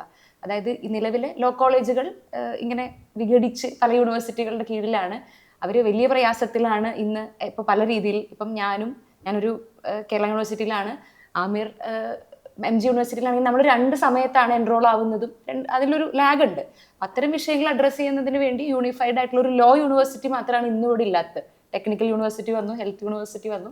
അപ്പോൾ അതൊരു തീർച്ചയായിട്ടും അഡ്രസ്സ് ചെയ്യാൻ പോകുന്ന ഒരു മേഖലയായിട്ടാണ് വിശ്വസിക്കുന്നത്. കേരളത്തിൻ്റെ അക്കാദമിക് മേഖല നേരിടുന്ന ഒരു വലിയ പ്രതിസന്ധി ആയിട്ട് എനിക്ക് തോന്നിയിട്ടുള്ളൊരു കാര്യം എന്താണെന്ന് വെച്ച് കഴിഞ്ഞാൽ, നമ്മുടെ ഈ അക്കാദമിക് കലണ്ടർ പരസ്പരം സിങ്ക് ആകുന്നില്ല എന്നാണ്. ഇപ്പോൾ അപർണ പറഞ്ഞൊരു കാര്യമുണ്ട്. ഇപ്പോൾ കേരളത്തിലെ മുഴുവൻ യൂണിവേഴ്സിറ്റികളിലും ക്ലാസ് തുടങ്ങുന്നത് പല സമയത്താണ്, സെമസ്റ്റർ എക്സാം നടക്കുന്നത് പല സമയത്താണ്, അല്ലെങ്കിൽ എക്സാമിനേഷൻ്റെ റിസൾട്ട് വരുന്നത് പല സമയത്താണ്, കലോത്സവങ്ങൾ അതേപോലെ തന്നെ സ്പോർട്സുമായിട്ട് ബന്ധപ്പെട്ട മറ്റു കാര്യങ്ങളെല്ലാം പല പല സമയങ്ങളാണ്. ഈ കേരളത്തിലെ മുഴുവൻ യൂണിവേഴ്സിറ്റികളെയും ഇത് സെൻട്രലൈസ് ചെയ്തുകൊണ്ട് ഇതിനൊരു അക്കാദമിക് കലണ്ടർ, ഒരു സെൻട്രലൈസേഷൻ ഉണ്ടായിക്കഴിഞ്ഞാൽ ഓട്ടോമാറ്റിക്കലി അത് നമുക്ക് വലിയ രീതിയിലേക്ക് ഇൻ്റർ യൂണിവേഴ്സിറ്റി കൊളാബറേഷനിലേക്ക് നമുക്ക് എത്താം. നമ്മൾ വിദേശത്തെ പല യൂണിവേഴ്സിറ്റികൾ, ഇപ്പോൾ യൂറോപ്പിലെ യൂണിവേഴ്സിറ്റികൾ നമ്മൾ പരിശോധിക്കുകയാണെങ്കിൽ അവിടെ സെമസ്റ്റർ ഷിഫ്റ്റിംഗ് എന്ന് പറയുന്ന ഒരു പോസിബിലിറ്റി ഉണ്ട്. ഇപ്പോൾ ഒന്നാമത്തെ ഒരു സെമസ്റ്റർ ഞാനൊരു യൂണിവേഴ്സിറ്റിയിൽ പഠിച്ചു കഴിഞ്ഞാൽ രണ്ടാമത്തെ സെമസ്റ്റർ എനിക്ക് വേണമെങ്കിൽ അല്പം കൂടെ ഒരു മികച്ചൊരു യൂണിവേഴ്സിറ്റിയിലേക്ക് എനിക്ക് ഷിഫ്റ്റ് ചെയ്യാൻ പറ്റുന്നു. ഇപ്പോൾ കേരളത്തിൻ്റെ ഒരു പ്രത്യേക സാഹചര്യത്തിൽ ഞാൻ ആദ്യം സൂചിപ്പിച്ചു, കേരളം ഒരു വലിയ രീതിയിലേക്കുള്ള ഒരു ടൂറിസം ഡെസ്റ്റിനേഷനാണ്. അപ്പോൾ അക്കാദമിക് ടൂറിസം എന്ന് പറയുന്നത് നമ്മുടെ ഒരു സംസ്ഥാനത്തിൻ്റെ ഒരു നയമാക്കി മാറ്റിക്കഴിഞ്ഞാൽ സ്വാഭാവികമായിട്ടും വലിയ രീതിയിലേക്കുള്ള വിദേശ വിദ്യാർത്ഥികളെ നമുക്കിവിടെ ആകർഷിക്കാൻ സാധിക്കും. അവർക്ക് സ്വാഭാവികമായിട്ടും പഠനത്തോടൊപ്പം അവരുടെ വലിയ രീതിയിലുള്ള ഒരു ലെഷർ അല്ലെങ്കിൽ എന്ത് ചെയ്യുന്നു അവർക്ക് ഇതിനെ എക്സ്പ്ലോർ ചെയ്യാൻ പറ്റുന്ന ഒരു സാഹചര്യത്തിലേക്ക് ഉണ്ടാകുന്നു. പക്ഷെ അതിന് വിഘാതമായിട്ട് നിൽക്കുന്നത് ഇത് പല പല ടൈമുകളിലേക്കുള്ള ഈ അക്കാദമിക് കലണ്ടറിൻ്റെ ഒരു സിങ്കായി പോകാത്ത ഒരു സാഹചര്യമാണ്. അപ്പോൾ അങ്ങനെ വരുമ്പോൾ വലിയ രീതിയിലേക്ക് ഇന്റർ യൂണിവേഴ്സിറ്റി കൊളാബറേഷൻസ് ഞാൻ ആദ്യം സൂചിപ്പിച്ചതുപോലെ നമുക്ക് ഉണ്ടാകാൻ സാധിക്കും. അതോടൊപ്പം അക്കാദമിക് മേഖലയിൽ അത് വലിയ രീതിയിലേക്കുള്ള ഒരു വിസ്ഫോടനം തന്നെ സൃഷ്ടിക്കും എന്നതൊരു യാഥാർത്ഥ്യമാണ്. കാരണം നമ്മളിപ്പോൾ ഒന്നാമത്തെ സെമസ്റ്റർ ഇപ്പോൾ കേരള യൂണിവേഴ്സിറ്റിയിൽ പഠിക്കുന്ന ഒരു വിദ്യാർത്ഥി, ഒരു വിദേശിയായിട്ടുള്ള ഒരു വിദ്യാർത്ഥി കേരള യൂണിവേഴ്സിറ്റിയിൽ ഒന്നാമത്തെ സെമസ്റ്റർ പഠിക്കുകയാണ്. രണ്ടാമത്തെ സെമസ്റ്റർ അയാൾക്ക് കണ്ണൂർ യൂണിവേഴ്സിറ്റിയുടെ കീഴിൽ പഠിക്കണമെന്ന് തോന്നിക്കഴിഞ്ഞാൽ സ്വാഭാവികമായിട്ടും ഒരു ഈസിലി ഷിഫ്റ്റ് ചെയ്യാൻ പറ്റുന്ന ഒരു സാഹചര്യം. ഇപ്പം നമ്മൾ ഈ കരിയർ ഫ്രോഗിങ് എന്ന് പറയുന്നത് നമ്മൾ വലിയ രീതിയിലേക്ക് നമ്മൾ ചർച്ച ചെയ്യുന്ന ഒരു കാലഘട്ടമാണിത്. അപ്പം നമുക്ക് താല്പര്യമുള്ള ഒരു കരിയർ അല്ലെങ്കിൽ ഒരു പ്രൊഫഷൻ നമുക്ക് താല്പര്യമില്ലാത്തൊരു സാഹചര്യം വന്നു കഴിഞ്ഞാൽ നമുക്ക് ഓട്ടോമാറ്റിക്കലി അത് ഷിഫ്റ്റ് ചെയ്യാൻ സാധിക്കണം. അപ്പോൾ ഒരു ഗവൺമെൻറ്റിൻ്റെ ഒരു നയമായിട്ട് കരിയർ ഫ്രോഗിങ് എന്ന് പറയുന്നത് ഡെവലപ്പ് ചെയ്ത് വരേണ്ടത് അത്യന്താപേക്ഷിതമാണ്. അത് UDF ഒരു ഗവൺമെൻറ് വന്നാൽ ഏറ്റവും പ്രാധാന്യത്തോടു കൂടി ചെയ്യേണ്ട ഒരു വിഷയമായിട്ട് തോന്നുന്നുണ്ട്. നമ്മൾ പലതരത്തിലുള്ള യാത്രകൾ കേൾക്കാറുണ്ട്. പക്ഷേ ഇത്തവണ ജെൻസി കണക്ട് യാത്ര വ്യത്യസ്തമാണ്, ആ പേര് പോലെ തന്നെ. അതുമാത്രമല്ല യുവാക്കളെയും കൂടെ അഡ്രസ്സ് ചെയ്ത് അത്തരത്തിലൊരു മൂവ്മെന്റ് ഉണ്ടാവുക എന്ന് പറയുന്നത് വ്യത്യസ്തമാണ്. അപ്പോൾ അതിനെക്കുറിച്ച് കേരളത്തിൻ്റെ ചരിത്രത്തിൽ പല യാത്രകൾ നടന്നിട്ടുണ്ട്. നമ്മൾ ഒരു യാത്ര നടത്തണം എന്നതിനെപ്പറ്റി നമ്മൾ ചിന്തിച്ചപ്പോൾ നമ്മൾ പുതിയ തലമുറയുടെ നമ്മൾ ഇത്രയും സംസാരിച്ചപ്പോൾ നമ്മൾ ഏറ്റവും കൂടുതൽ അപ്ഡേറ്റഡ് ആകുന്ന അപ്ഗ്രേഡ് ആകുന്ന ഓരോ സെക്കൻഡ് തോറും ഡെവലപ്മെൻറ്റ്സ് ഉണ്ടാകുന്ന ഒരു തലമുറയാണ് ജെൻസി തലമുറ എന്ന് പറയുന്നത്. അപ്പോൾ ജെൻസി തലമുറ വലിയ രീതിയിലേക്ക് നിരാശരായിട്ട് നിൽക്കുന്ന ഒരു സാഹചര്യമുണ്ട്. അതുകൊണ്ട് തന്നെയാണ് ഈ വലിയ രീതിയിലേക്കുള്ള മൈഗ്രേഷനുകൾ ഉണ്ടാകുന്നത്, അല്ലെങ്കിൽ ഈ നാട് വിട്ട് പോയി ഇതിലേക്ക് തിരിച്ചു വരാൻ ഈ വിദ്യാർത്ഥികൾ ആരും താല്പര്യപ്പെടാണ്ട് നിൽക്കുന്നത്. അപ്പോൾ ജെൻസിയുടെ പ്രതിസന്ധികൾ എന്താണ്, പ്രശ്നങ്ങൾ എന്താണ്, അവരുടെ നിരാശകൾ എന്താണ്, അത് അറിയുന്നതിന് വേണ്ടിയിട്ടാണ് 14 ജില്ലകളിൽ ഞങ്ങൾ യാത്ര ചെയ്ത് വിദ്യാർത്ഥികൾ, എല്ലാ മേഖലകളിലുമുള്ള വിദ്യാർത്ഥികൾ, അത് സ്കൂൾ വിദ്യാർത്ഥികളുമായി ഞങ്ങൾ സംവദിച്ചു, കോളേജ് വിദ്യാർത്ഥികൾ, അതിൽ പ്രൊഫഷണൽ വിദ്യാർത്ഥികളുണ്ട്, മെഡിക്കൽ വിദ്യാർത്ഥികൾ, IT മേഖലയിലെ വിദ്യാർത്ഥികൾ, അങ്ങനെ എല്ലാ മേഖലകളിലുമുള്ള വിദ്യാർത്ഥികളുമായി നമ്മൾ സംവദിച്ച് നമ്മൾ തിരുവനന്തപുരത്ത് എത്തിച്ചേർന്നപ്പോൾ നമ്മൾ തിരിച്ചറിഞ്ഞൊരു യാഥാർത്ഥ്യം എന്ന് പറഞ്ഞാൽ വലിയ പ്രതിസന്ധി കേരളത്തിൻ്റെ വിദ്യാഭ്യാസ മേഖലയിലുണ്ട്. ഇപ്പം നമ്മുടെ ഈ ചർച്ചയിൽ ഉടനീളം നമ്മൾ സംസാരിച്ച ഈ സ്കില്ലുമായി ബന്ധപ്പെട്ട വിഷയങ്ങളായിക്കൊള്ളട്ടെ, സിലബസിൻ്റെ പോരായ്മ ആയിക്കൊള്ളട്ടെ, തൊഴിലിൻ്റെ പ്രശ്നങ്ങളായിക്കൊള്ളട്ടെ, അല്ലെങ്കിൽ ഇതൊരു തൃപ്തിയില്ലാത്ത അല്ലെങ്കിൽ ഒരു സാറ്റിസ്ഫാക്ഷൻ ഇല്ലാത്തതായിക്കോട്ടെ, ഇതെല്ലാം വിദ്യാർത്ഥികൾ വലിയ രീതിയിലേക്ക് നേരിടുന്നുണ്ട്.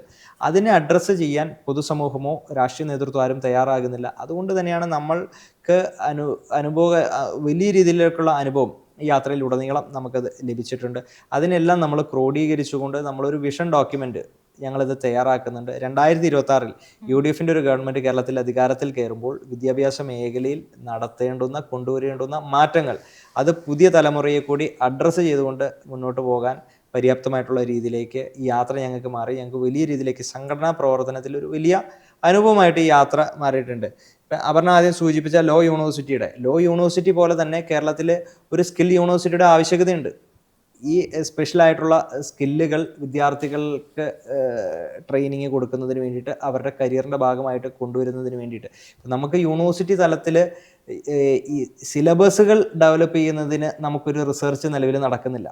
ഇപ്പോൾ ഓരോ യൂണിവേഴ്സിറ്റി അവരുടേതായിട്ടുള്ള മാറി വരുന്ന ഗവൺമെൻറ്റുകൾ അല്ലെങ്കിൽ സിൻഡിക്കേറ്റുകൾ ഓരോരോ പോളിസികൾ ഫ്രെയിം ചെയ്യുന്നു എന്നതിനപ്പുറം ഈ പറയുന്ന യൂണിവേഴ്സിറ്റികളുടെ കരിക്കുലം അല്ലെങ്കിൽ അക്കാദമിക് കരിക്കുലത്തെ ഫ്രെയിം ചെയ്യുന്നതിന് വേണ്ടിയിട്ടുള്ള ഒരു റിസർച്ച് നടക്കുന്നില്ല. ഇപ്പോൾ ലോകത്തുണ്ടാകുന്ന മാറ്റങ്ങൾ ഏതെല്ലാം ഇവിടെ സന്നിവേശിപ്പിക്കപ്പെടണം എന്നതിനെ പറ്റിയിട്ട് കാര്യമായിട്ടുള്ള റിസർച്ച് ഉണ്ടാവുകയാണെങ്കിൽ, ഇപ്പം നമുക്ക് ഈ സ്കൂളുകളിലെല്ലാം പഠിപ്പിക്കാൻ പോകുന്ന വിദ്യാർത്ഥികൾ എന്ത് ചെയ്യുന്നു, B.Ed കോഴ്സ് ചെയ്തിട്ടാണ് പോകുന്നത്. പക്ഷെ അവരുടെ കോഴ്സുകളിൽ പോലും വലിയ രീതിയിലേക്കുള്ള ഒരു പോരായ്മയുണ്ട് എന്നതൊരു യാഥാർത്ഥ്യമാണ്. ഇങ്ങനെ പല കാര്യങ്ങൾ ഞങ്ങളുടെ യാത്രയിലുടനീളം ഞങ്ങൾക്കത് മനസ്സിലാക്കാൻ സാധിച്ചിട്ടുണ്ട്. ലോ യൂണിവേഴ്സിറ്റി ഉൾപ്പെടെ ഉള്ള ആവശ്യങ്ങൾ വിദ്യാർത്ഥികൾ മുന്നോട്ട് കൊണ്ടുവന്നിട്ടുണ്ട്. അപ്പോൾ ഇതെല്ലാം ഒരു പ്രായോഗിക തലത്തിൽ എത്തിക്കാൻ ഈ യാത്ര ഒരു കാരണമായി. അപ്പോൾ ഈ UDF ഒരു സർക്കാർ അധികാരത്തിൽ വരുമ്പോൾ നമ്മൾ തീർച്ചയായിട്ടും ഇതെല്ലാം പ്രായോഗിക തലത്തിൽ എത്തിക്കാൻ ശ്രമിക്കുക തന്നെ ചെയ്യും. ഇപ്പോൾ ഈ ജെൻസി കണക്ട് യാത്രയ്ക്ക് മുമ്പ് ഞങ്ങൾ നടത്തിയ KSU സംസ്ഥാന കമ്മിറ്റി നടത്തിയൊരു യാത്രയാണ് ക്യാമ്പസ് ജാഗരൺ യാത്ര. അതായത് ഒരു വർഷം മുമ്പ് നമ്മൾ കേരളത്തിൽ ഏറ്റവും കൂടുതൽ ചർച്ച ചെയ്തൊരു വിഷയമാണ് വലിയ രീതിയിലേക്കുള്ള ഡ്രഗ്സിൻ്റെ യൂസേജ്. ചെറുപ്പക്കാരായിട്ടുള്ള 8ഉം 10ഉം വയസ്സുള്ള ചെറുപ്പക്കാർ വലിയ രീതിയിലേക്കുള്ള അക്രമവാസനയിലേക്ക് പോകുന്നു. അച്ഛനാരെന്നോ അമ്മയാരെന്നോ സഹോദരനോ സഹോദരി ആരെന്നോ പോലും തിരിച്ചറിയാത്ത രീതിയിലേക്ക് ഒരു വയലൻ്റ് അറ്റ്മോസ്ഫിയറിലേക്ക് വളരെ ചെറുപ്രായത്തിലുള്ള വിദ്യാർത്ഥികൾ വരുന്നുണ്ട്. നമ്മുടെ സ്കൂളുകളിൽ അല്ലെങ്കിൽ കോളേജുകളിൽ ഒരു വെളിപ്പാടകലെ വലിയ രീതിയിലേക്കുള്ള സിന്തറ്റിക് ഡ്രഗുകൾ അവൈലബിൾ ആകുന്ന ഒരു സാഹചര്യം ഉണ്ടായിരുന്നു. അപ്പോൾ അതിനെതിരെ ഞങ്ങളൊരു യാത്ര നടത്തുമ്പോൾ ഞങ്ങൾ കേരളത്തിൻ്റെ സർക്കാരിൻ്റെ അടുത്ത് ഞങ്ങൾ പറഞ്ഞൊരു കാര്യം, സർക്കാർ നടത്തുന്ന ലഹരി വിരുദ്ധമായിട്ടുള്ള ഏത് പോരാട്ടങ്ങൾക്കും കക്ഷി രാഷ്ട്രീയത്തിൻ്റെ അതിർവരമ്പുകൾക്ക് അപ്പുറം നിന്നുകൊണ്ട് ഞങ്ങൾ കൈകോർക്കാൻ തയ്യാറാണ്. നമുക്ക് ഈ ഒരു വിപത്തിനെ തടയണം. കാരണം ഒരു രാജ്യത്തിൻ്റെ അസറ്റ് ആകേണ്ട ചെറുപ്പക്കാരുടെ മസ്തിഷ്കത്തെ വലിയ രീതിയിലേക്ക് ബാധിക്കുന്നുണ്ട് ഈ പറയുന്ന രാസലഹരികളുടെ എല്ലാം ഉപയോഗം. അപ്പോൾ അത് കർട്ടയിൽ ചെയ്യപ്പെടണം. ഇപ്പം നിലവിൽ ഇവിടെ നമ്മുടെ സംസ്ഥാനത്ത് നടക്കുന്നത് എന്താണ്? വലിയ രീതിയിലേക്കുള്ള എക്സൈസ് വേട്ടകൾ നടക്കുന്നു, അല്ലെങ്കിൽ പോലീസ് വേട്ടകൾ നടക്കുന്നു. ഇതിലെല്ലാം എന്ത് ചെയ്യുന്നു? എൻഡ് യൂസേഴ്സായിട്ടുള്ള 1, 2, 3 ആളുകളെ ഇവർ അറസ്റ്റ് ചെയ്യുന്നു. എന്നാൽ ഇതിൻ്റെ ഒറിജിൻ എവിടെയാണ്? എവിടെ നിന്ന് ഇത് ഉത്ഭവിക്കുന്നു? ആരാണ് ഇതിൻ്റെ ചെയിനിനെ നിയന്ത്രിക്കുന്നത്?